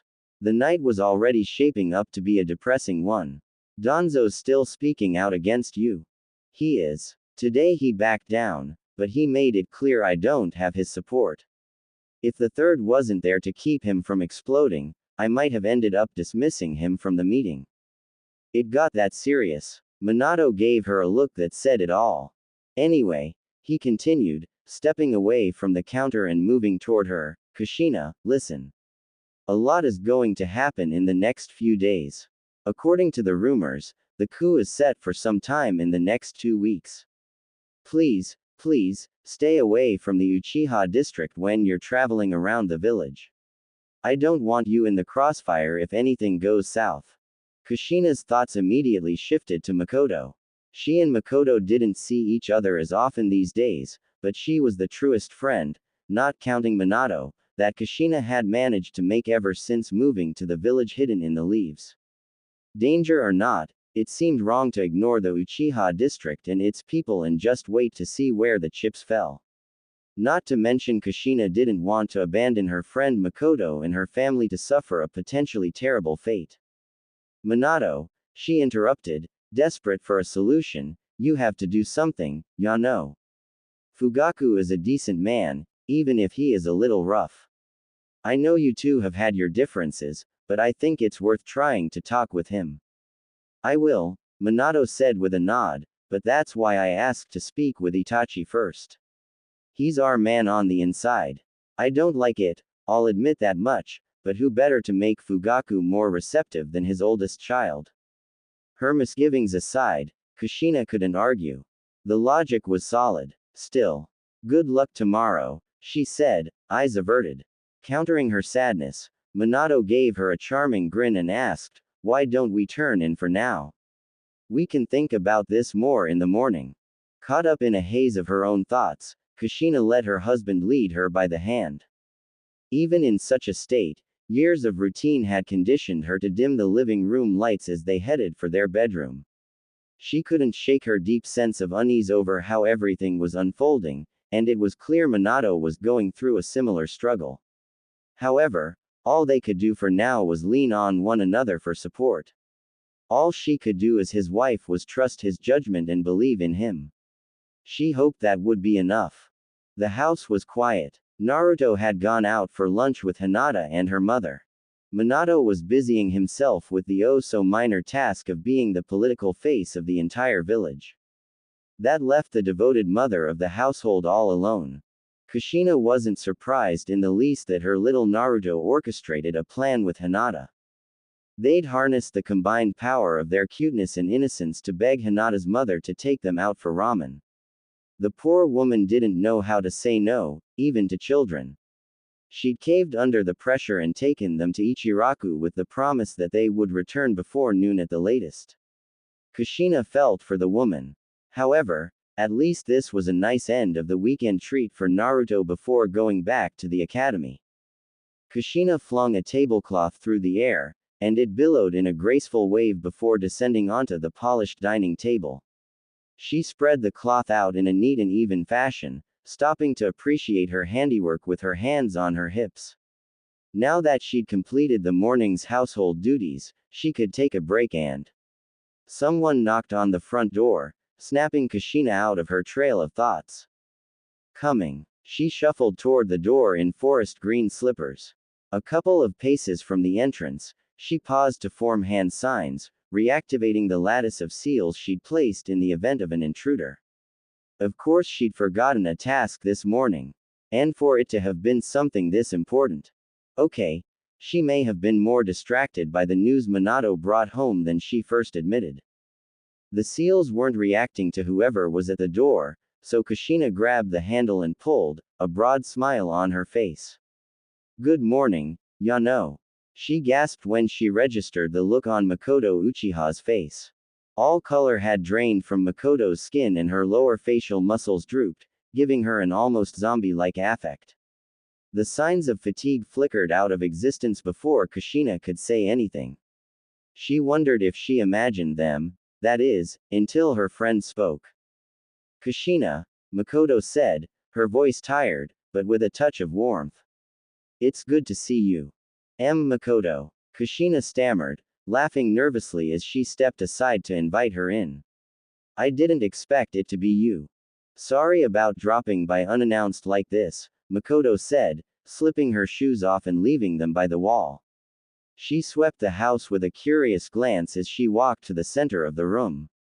The house had gone through several organizational changes since her last visit. "Oh, don't mention it. Please sit." Makoto was the first to sit at the newly adorned dinner table. She lowered herself into one of the seats with all of the grace and poise of a princess. A habit beaten into her by the culture of the Uchiha. A habit Kushina did not share. "Do you want some water? Maybe tea?" "No," Makoto said, raising a hand, "I'm fine, thank you." She placed a colorful bag on the table. Kushina had been so caught off guard by having company, she hadn't noticed the bag until now. "I was in the area, so I thought I'd stop by since we're both so busy that we rarely see each other anymore." "Ah, you brought a gift. You really didn't have to do that, Yano." "It's no problem. I still owe you from your childbirth, don't I?" Kushina plopped into the seat across from her guest and waved her hands in a frantic motion. "Really, it was nothing. We kept it a secret, after all. No one had time to prepare." Makoto nodded. Her long, jet black hair covered her like a black veil over the face of a mourning widow. She swept it aside. "True. That day was the most frightened I've ever seen you. Kushina shuddered. The merciless pain she went through delivering her beloved child was a memory best left in the recesses of her mind. Not to mention all that came afterward. Actually, speaking of Naruto, where is he? There's a gift for each of the three of you in here. I would love to show him his in person. I haven't seen him since he was still a baby. That's sweet of you. Sorry, he's out enjoying some Ichiraku ramen with a friend. I see, Makoto said in a solemn tone. She sounded more disappointed than was appropriate. She could always visit another time. Give him my best, will you? Makoto put on a smile. Sure. Hey, is anything wrong? Kushina probed. You seem distant today. Way to be subtle, Kushina, she chided herself. What do you mean? Makoto said, her voice rising an octave. Her friend's blunder made Kushina more confident that her suspicions were well founded, so she dug a little deeper. I just meant that you seem a little off today. The moment the words left her mouth, something clicked for Kushina. Could Makoto have snuck out to see her? It would explain why she was so on edge. Besides, it made sense. Fugaku wasn't the type to neglect warning his wife about the changing climate in the village, so chances were high that her being here right now was a secret. Makoto was no fool. She had to know the danger of being caught chatting with Kushina at a time like this. After all, rumors of an Uchiha coup had spread like wildfire ever since Minato's last meeting with the council. Various twisted versions of the truth leaked out, such as, the Leaf police force is going on strike, Fugaku Uchiha is closing the borders of the Uchiha district, or, the Uchiha are pulling out of the Leaf military forces. It boggled Kushina's mind that stories like these were cooked up in the first place. How had the message conveyed in the council meeting been twisted so much in such a short time? If she'd learned nothing else from this ordeal, it was that the power of gossip was not to be underestimated. People she bumped into on daily errands often tried to get information out of her. Of course, as the Hokage's wife, she was duty-bound to neither confirm nor deny, until it all blew over. I'm just feeling a little stir-crazy lately, Makoto lied. If I'm being honest, that's also part of the reason why I went out of the house in the first place. I needed a change of scenery. Makoto delivered a hollow chuckle. The stark contrast between her friend's outward smile and her masked pain tore her apart. Yet there Kushina sat, playing along, unable to resolve the situation. At least, not without doing things that would put one of the opposing military forces at a disadvantage. Whichever side was victorious, the outcome would hurt people she cared about. After retrieving a tiny box from the bag and presenting Kushina with it, Makoto stood and turned toward the door. Well, I've got to get back. You know how Fugaku can be. I'd best hurry before he starts making Sasuke and Itachi train through lunchtime again. Kushina clenched her fists. What should she say? This might be her last opportunity before who knew what. Makoto strode toward the door, her dress trailing behind her, catching a glint of sun that made it dazzling to behold. Kushina's eyes fell on the intricate embroidery at the center of her friend's back. It was the Uchiha crest, a red and white shape that resembled a handheld fan. Makoto's dress, along with the crest, shone as if sunlight itself were woven into the fabric. She looked like an angel. Hey, Kushina said. She grabbed Makoto's delicate hand as she finished slipping on her shoes, causing her to turn back. If something's bothering you, you can talk to me, ya know. Her friend looked at her from beneath the lids of expressionless eyes, then hung her head. Whatever decision she had come to did not seem to be a good one. I need to get going, Kushina. Makoto smiled again. This time, and for the first time since she set foot in the house, the joy reached her eyes. The usual aura of positivity and openness absent from Kushina's friend until now broke through in earnest. Warmed by Makoto's smile, Kushina remembered why they became friends in the first place. The sheer overwhelming acceptance the Uchiha girl had extended to her was unmatched by her more judgmental peers. Where most people saw a rowdy and unladylike embarrassment of a child shouting nonsense about becoming Hokage, Makoto saw a girl with value and potential. She'd even helped Kushina with her shuriken training when they were young. They grew up discussing their dreams and what kinds of lives they expected to have 10 years down the road. They hadn't spent every moment together, but each one was special in its own way. Kushina was the strong woman she was today in no small part because of her lifelong friend. Now a wedge was being driven between them, and there was nothing either of them could do to stop it. It really has been good to see you. Makoto leaned in and gave Kushina's hand a light squeeze. She left before the former Jinchuriki could reply. It was just past the crack of dawn when Minato skidded to a halt at the rendezvous point for his meeting with Itachi. He knelt, absorbing the shock of how fast he'd traveled here, then stood to search for the young Uchiha. The meeting place was a small clearing just beyond the treeline separating the Leafs training grounds from the wilderness. The faint chirping of crickets and a babbling brook gave the place a calming atmosphere. Minato ruined this for himself by remembering his reason for being here. Hello, Lord Fourth. Itachi stepped out from within the shadow of a cluster of trees, fully clad in his Anbu gear, and took a knee. Minato turned on his heel, shocked that he hadn't noticed the young man right away. Itachi, you're already here. Good. Please, stand up. No need for any formalities. Hesitant at first, the boy obeyed. I'm sorry to call this meeting so suddenly, but it's important. I'm sure Danzo filled you in. Itachi nodded. I was told you wished to discuss the clan's issues with the village. Yes, but not only that. If the news of an impending coup really is true, then as the Hokage, my goal is to avoid any bloodshed. The boy said nothing, regarding Minato with intense scrutiny. Even without his Sharingan active, Itachi had the presence of a man 3 times his age. So, Minato asked tentatively, did Danzo pass on the rest of my message?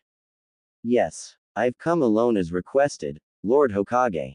Although he had no reason to believe Itachi would lie, Minato owed it to himself and the well-being of the village to check anyway. He closed his eyes, tapping into a place in himself not often visited. He still didn't have perfect mastery of this ability, but it would suit his needs even at his current level. Itachi, and all of Minato's surroundings, faded into obscurity. The sounds of the surrounding wildlife and flowing water quieted to a dull whisper. Energy streamed around and through the 4th Hokage in the form of lustrous waves of color, connecting him to the world around him in a way that nothing else could. Sage chakra integrated itself into his body from all directions, opening him up to details about the environment that he had not noticed prior to the transformation. He felt the life forces of every being nearby, including Itachi, from the crickets in the grass and rabbits among the underbrush to the 2 ninja practicing their shuriken throwing some ways away. If there was a creature with a heartbeat anywhere in his vicinity, his sage mode picked it up. Yet sure enough, as Itachi had said, no one was around to eavesdrop. No Danzo in sight. Are you satisfied now? Itachi asked. From what I've heard, your sensory powers are much greater in this form. Minato froze, caught off guard. Itachi was much sharper than he'd given him credit for at first. The boy had picked up on his plan to use Sage Mode to check for spies right away, even without the Sharingan. Kakashi hadn't been joking about his skills. Fugaku, you sure know how to raise splendid ninja. An instant later, the relieved Hokage opened his eyes. They'd already lost the heightened perception that Sage Chakra afforded. We can begin, Minato said. I used Sage Mode just to be on the safe side. I'm sure you understand. Of course. Now, as for why I'm here. I spoke with Danzo and the rest of the elders, and it would seem there are rumors that an Uchiha coup is on the rise. Is this true? Itachi gave no visible emotional reaction as he confirmed the claim. Yes. Led by my father. Minato rested both hands on his hips, kicking the dirt in a futile gesture of frustration. I'd hoped this wasn't the case, but I would be lying if I said I was surprised. He looked up at Itachi, deciding it was best not to sugarcoat or pretend the boy didn't understand the situation. And how do you feel about this? Itachi paused to formulate a response. I worry that this could have a disastrous impact on both the clan and the village. And Danzo, flinching for a moment, Itachi appeared to weigh the outcome of his next reply. Then he spoke without reservation. He agrees. Danzo has plans to stage a massacre of the Uchiha clan before the clan can trigger a war we may never recover from. He looked away. I would rather find a compromise. The horror of Itachi's words hit Minato like a sucker punch to the gut. He'd expected Danzo to have plotted something unethical in secret, but this. The potential atrocity needed to be stopped. Minato was not going to sit by and let this happen. I see, he replied, failing to keep his voice level. I feel the same way you do. I'm a firm believer that anyone who lives among us in the Hidden Leaf is a part of the village. Itachi, I regret that you're in this position, but I'm not going to beat around the bush here. You have a choice to make. I know you serve Anbu Root, but as a ninja under the banner of the Leaf, you have another responsibility. That's to the safety and security of the village. He stared hard at Itachi, who winced, but did not look away. Yes, Lord Hokage. Itachi, I'm going to request to meet with your father. I want to try to make things right with the Uchiha through peaceful discussion rather than force. Please, will you help me try to fix this? The boy wasted no time confirming that he was on board. He went on to inform Minato that the date of the coup had moved up to 3 days from now, which was a much shorter timetable than the one first discussed in meetings with the council. Minato had a lot to do, and not much time left to do it in. He decided to leave Itachi with a little something, given that they saw eye to eye and the poor kid was clearly feeling cornered. Who wouldn't, in his position? Keep this on you at all times. It will allow me to jump to you using your flying thunder god jutsu, correct? Itachi reached out and took the custom kunai that Minato dangled in front of him, stowing it in a compartment on his outfit. I understand. Also, there's something else you should know. Great. There was something more on top of everything he already learned. What's that? Minato asked. You've probably heard from Lord Hiruzen that I have been investigating the independent organization called the Akatsuki. Yeah, I know a little about that. He mentioned it to me once, in confidence. Actually, I'd prefer if you reported details about the Akatsuki to both of us from now on. I know the third will give his all to protect this village, but he and Danzo have a history. One that I fear could compromise his judgment. Itachi swallowed, his eyes flashing with internal conflict. I have one last question, if I may. Minato gestured with his wrist. Go ahead. How will you deal with Danzo? I'm going to shut his whole operation down myself. Leave it to me. Danzo may order you to go behind my back. If he does, make sure you come to me. I know it may not seem like it now, but there's a way out for you, Itachi. Minato couldn't tell if his words got through or not, but he decided to dismiss the young informant for now and let him reflect on their conversation in private.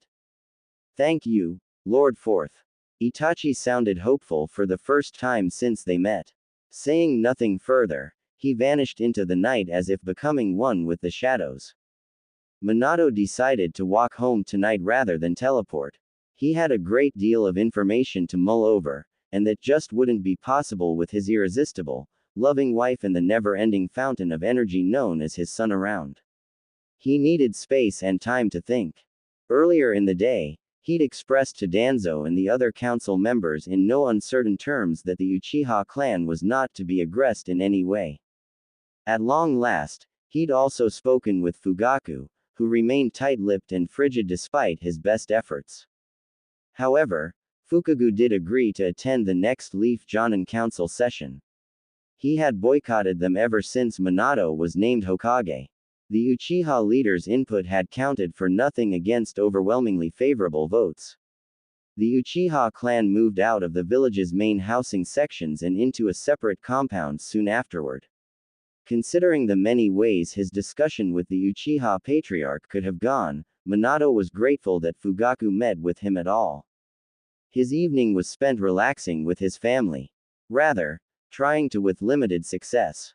Kushina settled into bed beside him, laying on his shoulder and telling him about Naruto's latest adventures. He tried, really tried, to listen, but he couldn't. Thankfully, his wife was far too enwrapped in her storytelling to notice. All he could think about the whole time was the Anbu, the Uchiha, and how he needed to do something to de-escalate things before another war erupted. He couldn't let it happen again. Not after the way the last war ripped families and friends, and even his own team, apart. He would be the Hokage his village needed now, even if it killed him. A couple of days after his proclamation to Danzo, Minato was on his way to assist with a high-priority mission. The assigned team had not returned by nightfall, as expected, or the night after that.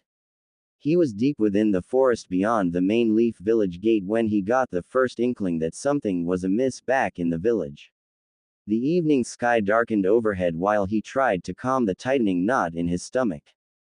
Maybe I'm just being superstitious, he told himself, but something's off. The air feels different. His fears were confirmed as a black crow, different from the messenger birds he was used to seeing in any of the hidden villages, alighted on a branch with something stuck in its beak. He approached, cautious but curious, and wrestled the rolled-up note from its grip. Inside was a single, unmistakable message. The Uchiha crest was sketched with a minimalist art style, and there was a splintering crack at its center.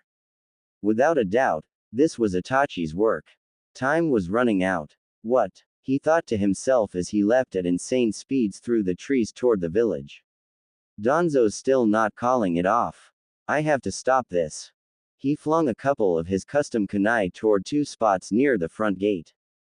Then he called upon his chakra to jump to the marked ninja tool he'd left with Itachi. He could use the kunai near the village entrance as an exit strategy if needed. Minato whirled around, getting his bearings. He was on the outskirts of the Uchiha district. The kunai he'd given Itachi was embedded in the stone tile at his feet, but the boy himself was nowhere to be seen. I knew I was right to suspect that child would betray me.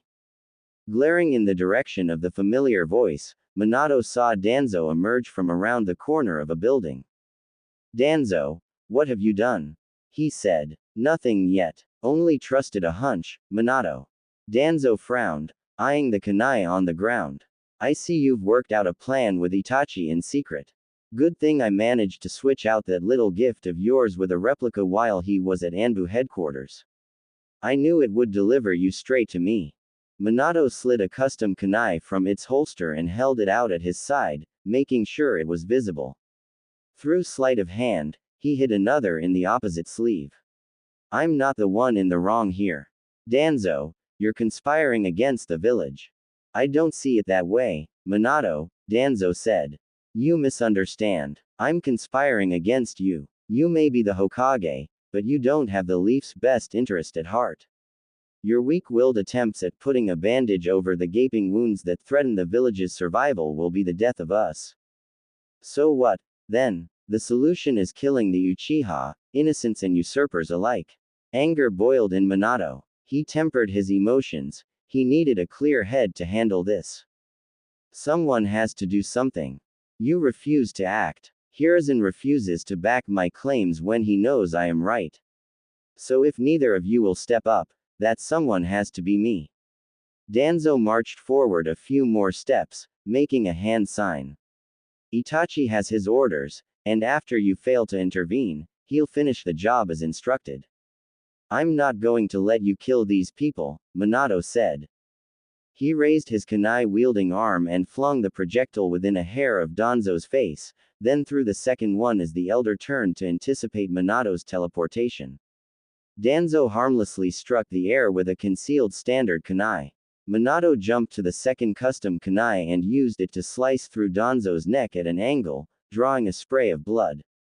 Both Danzo and the crimson fluid vanished in a cloud of smoke, leaving behind a harmless log.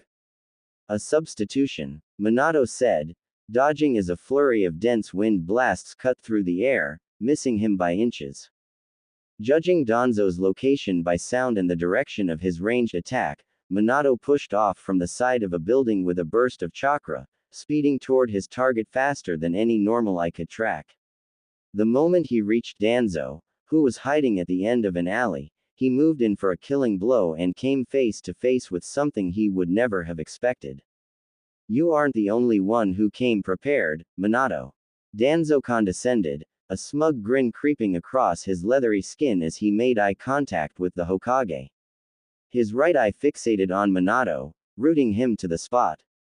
The kunai in Minato's hand came to an abrupt stop an inch from Danzo's face. No, Minato cried in his mind, but it was already too late. He knew that eye pattern. It was Shisui Uchiha's Sharingan. Danzo was using that genjutsu, so there was nothing he could do now. A new truth rang out loud and clear in his mind, all without Danzo making a sound. The fabric of Minato's reality dissolved and was replaced by something new. Minato stumbled through the front door in a haze that hadn't lifted ever since he found himself wandering down a random side street of the Leaf Village. A faint memory of searching for a threat while on patrol filled in the blank of why he'd taken this path to his house instead of just teleporting there. Still, something was off about all of this. He searched the depths of his recent memory, trying to piece things together, but to no avail. No one was out on the streets this late, and the usual calming stillness of the evening emphasized his rising sense of dread. Maybe once he made it home, he could finally figure something out. Minato! Cried Kushina as he entered. She came stumbling around the corner, her face bone white with panic, hurried into the living room and clasped both hands onto his shoulders. Are you all right? Where have you been? Are you hurt? She waited for him to catch his breath, her eyes full of fear and on the verge of tears. I was out late, wasn't I? Minato asked, still in a daze. Kushina ushered him over to one of their green dining chairs, slipped his Hokage coat off and sat him down. She held a palm against his forehead. You don't have a fever. Let me get you some water though, just in case. She hurried into the kitchen and fetched a glass for him. In all of the commotion, Minato realized Kushina had never uttered a single, ya no. Only a very worried Kushina would abandon her natural verbal tic. A few gulps of cool, refreshing water later, he sat up and looked her in the eyes. She knelt in front of her husband, watching him like a hawk. Kushina, it's okay, he assured her. You can calm down now. I'm fine. Then could you at least tell me where you were? You've been gone most of the night. Naruto and I were worried sick. I've been patrolling the village. Minato scraped at his mind, desperate for any shred of information. The harder he willed himself to recall recent events, the more memories resurfaced. Before that, I was on my way to support a team I'd sent on a top-secret mission. But I got concerned, so I rushed back to the village. Concerned? You mean about the Uchiha? The coup was scheduled for today, wasn't it? The coup. That's right. The coup I was supposed to stop. This triggered something in Minato. Or rather, he felt it should have. He remembered speaking with someone regarding the coup rumored to take place by the order of Fugaku Uchiha. He remembered being very cautious and wanting to make sure something didn't happen. He even remembered holding a meeting regarding that something. Everyone was there. Kaharu, Homura, Danzo. Danzo. What was it he couldn't remember about Danzo? Then it came flooding back, piece by piece. Minato remembered detecting an unusual chakra signature that left him unsettled, then heading out to patrol and look for its source. Finding nothing to back up his suspicions, he dismissed the matter and decided to head home. There was no reason to make Kushina and Naruto worry about him. He had told himself that if the Jonin team did not report in by morning, he would go out and search for them again. He relayed as much to his wife, who did not seem convinced. What do you mean? I spoke with Kakashi earlier. He said you'd been away from the village for the past 3 hours. He even summoned his ninja hounds and checked for me just to be sure. They couldn't find you anywhere, but your scent was all over the street near the Uchiha district. 3 hours. There was no way he'd been out that long, was there? On second thought, his recollection didn't make much sense. He didn't have perfect control of Sage Mode, but even so, he could have used it to find the source of the strange chakra. So why had he taken the more troublesome route of patrolling alone? A sinking feeling formed in the pit of his stomach. Was he under the influence of a genjutsu? The inconsistencies in his memory frustrated Minato, and his wife seemed to notice this without him saying a word. She rose from the floor, taking his hands in hers. "We're taking you to see Inoichi tomorrow. He should be able to deal with whatever's affecting your memories." He wanted to reject the suggestion. He wanted to tell his wife she was overreacting, and that there was nothing to worry about. However, he knew deep in his bones that this wasn't the case. Nothing was adding up. Something had gone horribly wrong in his village. Alright, there's definitely something more going on. Inoichi removed his firm grip from Minato's forehead. Kushina gave his shoulder a quick squeeze, and he reached up to caress her hand. "I was afraid you'd say that." Minato looked at the floor. "I'm sorry, Lord Hokage," Inoichi said, a sober frown on his face. "And you're absolutely certain you don't recall anything more about last night?" Minato nodded. "Yes. I haven't been able to remember much more besides patrolling for a while after I sensed an unfamiliar chakra." "I understand. Please hold still. I'm going to try a deeper dive." "Will it hurt him?" Kushina asked. I honestly don't know, Lady Kushina." The head of the Leafs analysis team dropped his gaze. His ash-blonde ponytail spilled across one shoulder as he delivered the bitter truth. "It's all right," Minato said. He gave his trusted subordinate a determined nod. "Do it." This was for the village. Everything was for the village. After the recent tragedy, Minato couldn't afford to hesitate. He had seen the bodies. The long, nigh-endless streets littered with the corpses of unsuspecting Uchiha victims, men, women, and children alike. Half-dried blood clung to their tattered garments like paint on a canvas, immortalizing them in a twisted mural of death left in the wake of what everyone was now calling the Uchiha massacre. They were all dead. Well, almost all. Sasuke Uchiha, Fugaku Uchiha's youngest boy, had been found alive, but unconscious. Save for Sasuke, not a single soul survived. In the aftermath, everyone was looking to their leader, the fourth Hokage, the yellow flash who'd hastened the end of the Third Ninja World War with his mere presence, demanding answers he didn't have. How had something so horrific happened on Minato's watch, with he and the rest of his forces none the wiser, and what was he going to do about it? He didn't know. Inoichi clamped a hand onto his forehead again. He didn't know, but he could try to find out. This was the most reliable way. So he shut his eyes, relaxed his mind, and allowed Inoichi to pass chakra into him. Whether the senior member of the Yamanaka clan unearthed answers or only more questions, Minato knew he would never shake the immense guilt he wore like a badge of dishonor. No matter who was the true culprit, he was the one responsible for protecting the lives of his people. That meant the blood of the Uchiha was on his hands. Inoichi flowed into the consciousness of the fourth Hokage with little resistance, like a creek merging into a river. There was a faint sensation of his physical body slumping as it fell into the chair he'd positioned behind himself prior to using the mind transfer jutsu. Then all physical stimuli faded and there was only the world inside of the Hokage's mind. Having condensed his chakra into a smaller imitation of his real body, Inoichi willed his spirit forward amidst a sea of information, searching for its epicenter. He splayed his translucent arms and rode the wave of Minato's neural network, wading through it until he reached a large, cavernous space. Inoichi headed straight for the hub. The size of Minato's brain dwarfed him several times over. Looking up at it in awe, Inoichi took a breath to calm himself. Of course, this was something he'd done to extract intel numerous times in the past, but this mental journey was the most daunting of them all. His subject wasn't a captured enemy or criminal. This time, it was the Hokage himself. "I've made it," Inoichi thought to himself, reaching out toward the large mass of tissue. "Now, The moment his hand connected with Minato's brain, he was transferred into his host's subconscious. Many layers deep, beneath all of the fourth's surface thoughts, there was something else. Sure, there was a pocket of multiple repressed memories, with a hint of trauma, some doubt, and flat-out denial of certain aspects of himself, as was typical with any mind.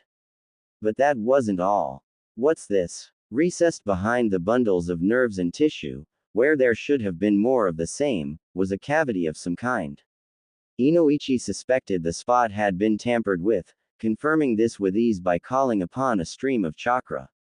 He passed it through the gap in an attempt to read the memories there. While there were bits of memory, the majority of it was too fragmented to make much sense of at first. Reassembling the sequence was a quick process. He'd done things like this before, after all, so he knew the most efficient method. Still, he needed to leave before he ran out of chakra. That meant he had no choice but to stop when the reconstruction was still incomplete, leaving him with many more questions than answers. Maybe in the real world, Lord Hokage could help elucidate some of it for him. Given time and a nudge in the right direction, the scattered bits of memory might repair the connections on their own. Inoichi had seen it before with victims of PTSD in the war. He committed as much of the fourth's information to memory as he could, then used a hand sign to expel himself. Kushina yelped beside Minato as he clasped his hands together to form a sign. He didn't blame her for the strong reaction. After a couple of minutes of not moving an inch, he'd sprung to life with no warning. Who wouldn't get startled in her position? This was Minato's first time being possessed by a Yamanaka, and the surreal experience of having someone else in command of his body left him unsettled. On the bright side, at least it was over. Release, said the voice that should have been his. Minato's body went slack at the same time that Inoichi's spasmed to life.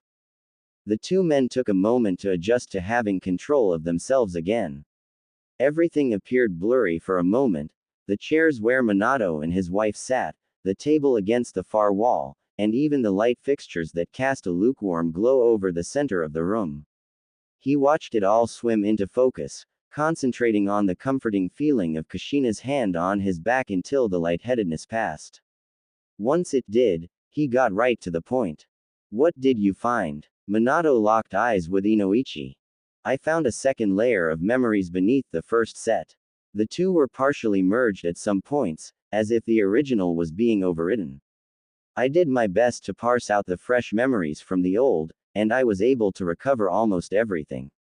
From what I could tell, you left the village yesterday evening. You were heading off to support the team that just returned this morning from a recon mission. Right, I remember that. You received a message by bird as you were making your way through the forest on the outskirts of the leaf, the contents of which were redacted when I tried to examine them in your mind. Minato scrunched his nose up in confusion, feeling Kushina's eyes on him. He didn't remember that. What occurred past that point is difficult to decipher. I saw bits and pieces, but nothing of much value. At any rate, it seems you changed course after getting the message and hurried back to the leaf for some reason. Your memories seemed almost corrupted. Corrupted, Kushina said. Yes. Think of it like a damaged tape recording. The data is mostly there, but some parts are lost. Lost as in permanently? She asked with a shaky voice.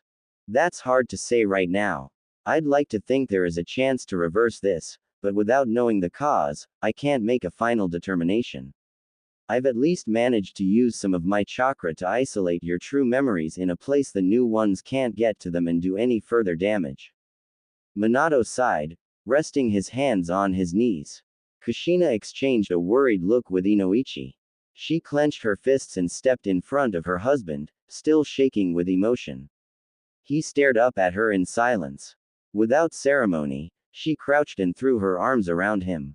We're going to figure this out, she said through choked sobs, so don't give up, Yano. Thank you, Kushina. Minato returned her hug, then stood and faced Inoichi with a steely-eyed gaze. Thank you, too, Inoichi. Were you able to see anything else? Tell me everything. I've got to learn whatever I can so that I can protect the village. Inochi swallowed hard. He didn't know much more than when he took the mental plunge, but he knew what little he had gleaned would only make Minato feel worse. The Yamanaka loathed that he had the unfortunate job of being the bearer of unpleasant news. Well, Inoichi huffed, here goes. Kushina swung wildly in a random direction as she entered her home, sending a framed portrait unfortunate enough to be hanging near the front door flying across the room. It clattered against the wall, smashing into 3 pieces. Minato hurried in behind her, fidgeting with nervous energy as he secured the latch on the door. First came news of her friend's death along with the rest of her clan, and now this. It was a wonder Kushina had made it this far before blowing a fuse. Kushina, he begged. Please, calm down. I knew that good-for-nothing Danzo was up to something. I just knew it, ya know. She growled, stomping over to the curtains and forcing them shut. Kushina muttered to herself, continuing to angry clean as she spouted word after venomous word about the apparent shady goings-on in the village. Minato shook his head. This was going to be a long day. Inoichi's news, while incomplete, pointed to Danzo having something to do with whatever led to the memory loss. If current reports from the 3rd and Danzo's Anbu route operatives were to be trusted, then on the same night Minato was having difficulty recounting, a lone man laid waste to the entirety of the Uchiha compound. Inoichi's recollection of Minato's fragmented memories placed Danzo at the scene of his last waking moment before stumbling home to Kushina. Danzo had discussed an unknown issue with Minato related to the Uchiha clan, who opposed him in some way. Past that point, everything was a blur. In a flimsy effort to lighten the mood, the 4th joked with himself that apart from his interaction with Danzo happening in an open square, their encounter was no different from a typical council meeting. Itachi Uchiha, the oldest of Fugaku's 2 boys, was branded a traitor and blamed for the atrocity committed against his clan. Minato remembered speaking to him a short time before the incident, but he could not recall the main points of that conversation. All he knew was that for whatever reason, he had planned to meet with Itachi at a later date, and he had let the child down in some way. A hollow echo of something like guilt intensified the more he strained himself to find the missing pieces of the puzzle. The work Inoichi did to restore his memory was a huge help, but Minato wasn't certain what action to take now. Judging by all that he had in front of him, it wasn't too far-fetched to assume that he had tried to set up a countermeasure against the planned coup, and that the strategy he employed involved Itachi. Still, even if he was right, it didn't change the fact that things had gone far worse than expected, or that he had a major mess to clean up as the Hokage. First and foremost, he needed to quell the wrath of his beloved. Kushina's red hair stood on end, swaying in random arcs like waving tendrils of death. She stormed down the hall to their bedroom, making it clear why no one in the Leaf Village had dared to cross the red-hot habanero ever since her academy days. Kushina, wait. Minato chased after her, racking his brain for the right words to ease her explosive emotions. We don't know anything for sure. Not yet, at least. We don't, huh, she said. Well, I could go knock the truth out of him myself. I bet that would do the trick. She stomped out of the bedroom, fists balled. Kushina, please. Minato let off a nervous laugh. You know I'd have to step in as Hokage if you attacked a Leaf Elder. Thinking fast, he added, oh, and didn't you say you wanted to pick up some ingredients for Naruto's favorite soup this morning? He glanced at the clock. Kushina followed his gaze and all of her anger melted away like snow, replaced by the softness of a mother's love. What? It's really almost time for the market to open. Why didn't you say so, Yano? Kushina scrambled around the house, finding her purse and a few personal items. I can't miss the half-off sales. She sped past, stopping to give him a quick kiss before she disappeared through the doorway with a quick goodbye. Her facial expression held a multitude of suppressed emotions. Others may not have noticed, but none of it got past her husband, a deep sense of purpose, worry, and of course, grief. Minato feared her mask might crack by the time she made it to the marketplace. He, too, felt a painful tug in his heart as he remembered the thoughtful gifts Makoto brought them yesterday. He would never have the chance to thank her. If it was hitting him this hard, he couldn't imagine the impact her loss was having on Kushina right now. Sighing, he walked over to the destroyed picture frame and lifted it piece by piece. Cleaning up after her was the least he could do given all she was feeling today. He needed to prepare a public statement about the massacre too, in order to de-escalate any panic sparked by the news. Minato didn't feel ready to set foot in his office again without answers for why he had failed to prevent so many deaths, but he had a job to do. He'd finish up here and then find Genma and the others. Then he would decide what to do about Danzo. Later that evening, Minato returned home and kicked off his shoes before embracing Kushina, who was still trying to conceal her heavy heart behind smiles he saw through. He decided not to push her. It was better to let her tell him in her own time. Only after Naruto had gone to bed did she finally open up. Minato was sitting on their shared sleeping mat poring over jutsu formula records when she creased her lips, bunching the cover up against her knees. Kushina, he said, setting his reading material aside. Minato, she forced out, waiting until her voice was level to speak again. I had a bad feeling that morning. The one before, you know. Minato tilted his head, waiting for her to finish. It was Makoto. She was different yesterday, like she couldn't get something off of her mind.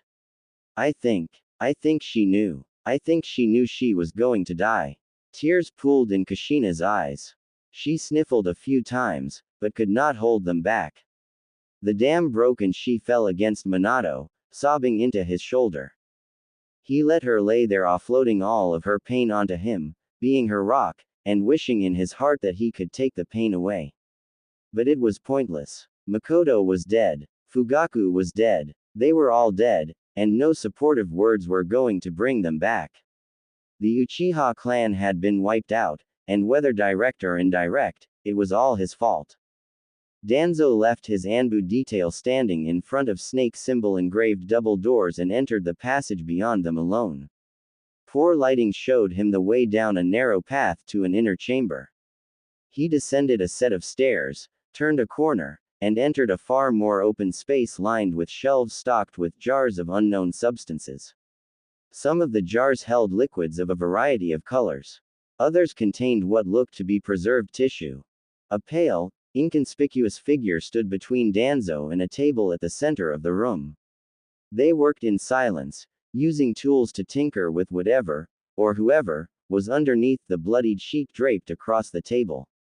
Coughing to announce himself, Danzo stepped further into the room. The man he came to visit cast him a sidelong glance. Hello, Danzo, Orochimaru cooed, a sly smirk peeking out from behind his long black hair. I see you haven't forgotten your way here. Orochimaru. Danzo walked to a corner of the room and did his best to ignore a row of what he thought were human remains pinned to boards on the wall. I assume you've made progress with your latest subject. Rather than answer, Orochimaru stepped away from the table and turned to his visitor. I think we both know why you're here, don't we? Shall we get on with your request? The smooth texture of his voice was in stark contrast to the vile smell and gloomy appearance of the laboratory.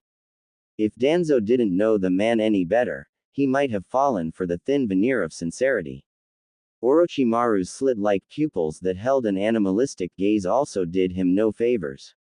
Any time Danzo was around Orochimaru, there was the sense that something sinister lay just beneath the surface. You have many eyes on you, you know. Danzo lifted a jar from the shelf nearest him and examined it with a repugnant frown.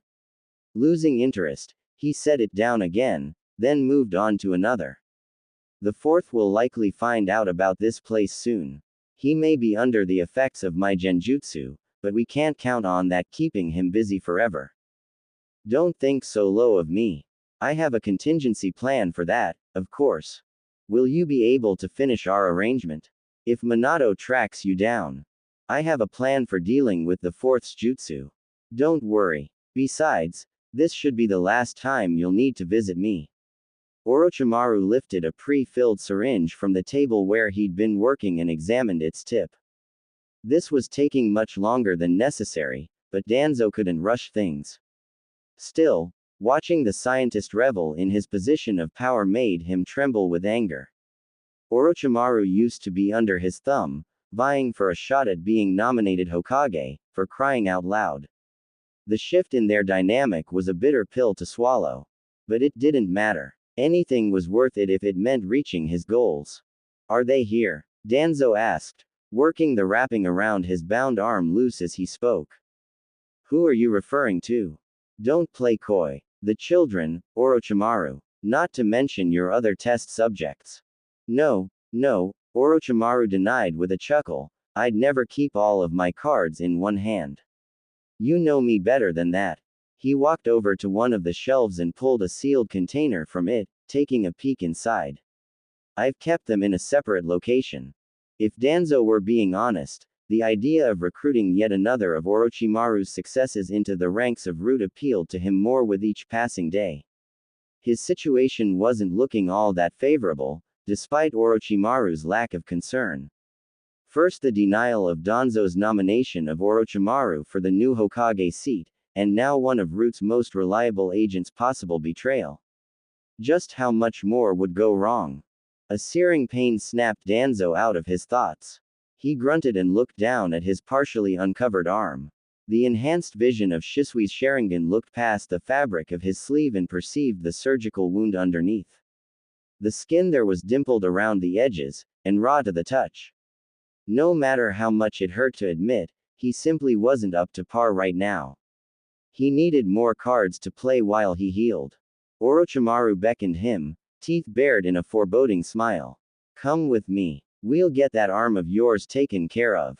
Danzo twitched, fighting to endure the dull sensations of itching and pain. Good. This thing's been troublesome to deal with, even with the medicine you gave me. They made their way to a back room, where they were presented with another examination table, this one empty. Danzo said nothing and climbed onto the table. He laid flat and allowed Orochimaru to fasten him down. Unlike last time, Orochimaru said with a snicker, this won't hurt. Danzo didn't need to be able to perform the mind transfer jutsu to know that was a lie. A needle pricked his good arm. In seconds, the edges of his vision blurred to nothing. The funeral service Minato organized for the surviving Uchiha boy was well attended. Decorations were plentiful, and a quiet, respectful atmosphere set the tone for several passionate speeches and brief performances. Wreaths of lotuses were strung up. Lanterns were cast, lighting up the cloudy sky. Not a single detail was out of place. The Hokage had declared this moment of paramount importance, going as far as to order all non-essential missions postponed and mandate full attendance by all in the village. He'd even beefed up security to ensure nothing went wrong. Sasuke deserved that much. Minato didn't care about the bill. He knew these expenses would incur down the line. He would find a way for the Leaf's budget to absorb the cost. There were far too many deceased to procure all of the shrine space necessary, so he found a workaround and instructed the funeral organizers to set up a large platform at the forefront of the plot he selected for a mass burial. That way, everyone could pay respects as if they were doing so for the whole Uchiha clan. The cemetery grounds were a sea of black, with an occasional sprinkle of muted grays and greens.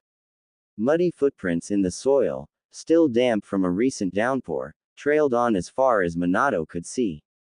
The sky opened up to blanket the area in rain, as if mourning along with the Leaf for its fallen citizens. Hundreds of attendees flowed by in a steady stream, some with solemn expressions, some crying their eyes out. No matter their emotional stability, they all seemed to feel the overwhelming weight of the tragedy. Hiruzen reached the front of the procession and left a flower on the ceremonial dais among countless others, then stepped aside so his successor could have a turn. Minato approached next, Kushina clinging to him in silence. Her grip was firm. Full of raw emotion she somehow managed to hold in. He let her follow him to the dais, even though that wasn't customary, and they placed their flowers down next to one another. When it was done, Minato started to lead his wife back to their place in the crowd, but paused. He spotted the dark-haired boy at the front of the crowd whose hardened gaze hadn't strayed from the wet grass beneath him. Against his inner objections, Minato strided forward, crouching to Sasuke's eye level, and gave him a slight smile. Kushina said nothing and hung back. "Hello, Sasuke," he said with as much cheer as he thought appropriate, given the circumstances. The boy looked up, his expression vacant. "Hello, Lord Fourth. I wanted to personally speak with you about what's happened. You've been through a lot, and I want you to know I am here for you." "All right." Sasuke didn't answer, and returned to staring at the ground. "I'm sorry. I know this is a lot to handle all at once. There are so many people." Minato looked around at the rows of attendees and struggled to find words for this crucial moment. He felt Kushina's eyes on him, and begged for even an ounce of her strength as he did his best to. In all honesty, he wasn't sure what he was trying to do here. Taking a chance anyway, Minato continued. "Sasuke, I'm very sorry that all of this happened. I truly am." Emotionless and monotone, Sasuke asked, "Where will I live now?" Minato's heart broke, but he tried to sound upbeat for the boy's sake. "You'll be getting a new apartment of your own here in the village. Don't worry about paying for it, because that's all taken care of already. If you need someone to talk to, or need anything else, just come straight to my office, ask for me, and I'll drop everything." There was no response. "Sasuke," Minato said with a sigh, "this is all my fault. I'm the Hokage, and I should have been there to save everyone." Something changed. The boy straightened up and looked into Minato's eyes with an expression that he knew well. He saw it in the faces of the many children he encountered from war-torn villages. He hated seeing it, too, because he knew what it meant better than anyone. It was a look often seen in people 2 or 3 dozen years older than Sasuke as well. One that spoke of dark intentions. One that screamed of its bearer having nothing to lose. A dangerous thing to see in a child. "You're wrong. It isn't your fault," Sasuke seethed, the familiar cold stare on his face. His eyes were soulless and unfocused. In that moment, it was as if, even without a Sharingan, he saw through Minato like a pane of glass. Ignoring the chill running down his spine, Minato decided not to press the matter and returned with Kushina to their designated spot among the mourners. He would dedicate time to help deal with the boy's trauma, but right now, as head of his village, he needed to lay the slain to rest. The funeral was over, and Minato called for a day of rest prior to the service. Odds were that no one would be in the best of moods anyway, so he figured getting ahead of it made sense. Apart from the essentials, such as urgent missions, care for the wounded, and high-priority deliveries, most business functions were shut down. One such urgent mission involved Minato ordering Genma, Iwashi, and Rado to escort Danzo to a meeting with the interrogation unit, where he would be questioned, using whatever methods necessary, by a squad comprised of Inoichi, Ibiki, and one trusted subordinate each. It was a relief to know that very soon, the mysteries surrounding that night would come to light. Silence reigned for several blocks around Minato and Kushina's home. Even where that wasn't the case, sounds were few and far between. In his bedroom, Minato pounded a fist against the floor and fought back tears as he reflected on his greatest shame. The sight of all of those dead bodies, everyone he should have been there to save, butchered in a senseless act of violence. Political unrest or not, the Uchiha victims were Leaf citizens. They were a part of his home. He'd lost family every bit as much as Sasuke had, and worst of all, he had no answer for why he did nothing to stop this. Kushina was in another room speaking with Naruto about what happened, and stressing the importance of being respectful and kind towards Sasuke at school because he'd suffered a terrible loss. Her soothing voice was a dull echo drowned out by a combination of the walls and Minato's overwhelming whirlwind of regret and negative thoughts. He took a moment to concentrate on controlling his breathing, but at the sudden detection of a certain chakra signature, he froze. Lord Fourth, Itachi Uchiha said from the other end of the room. Minato's eyes widened in shock. He spun to face Itachi, but the room around him was gone. In the next instant, he found himself suspended in midair. Everywhere he looked, an expanse of red oblivion greeted him. He called out into the nothingness and received no response. Black feathers floated into view, obscuring his sight. Then he heard the unmistakable caw of a crow.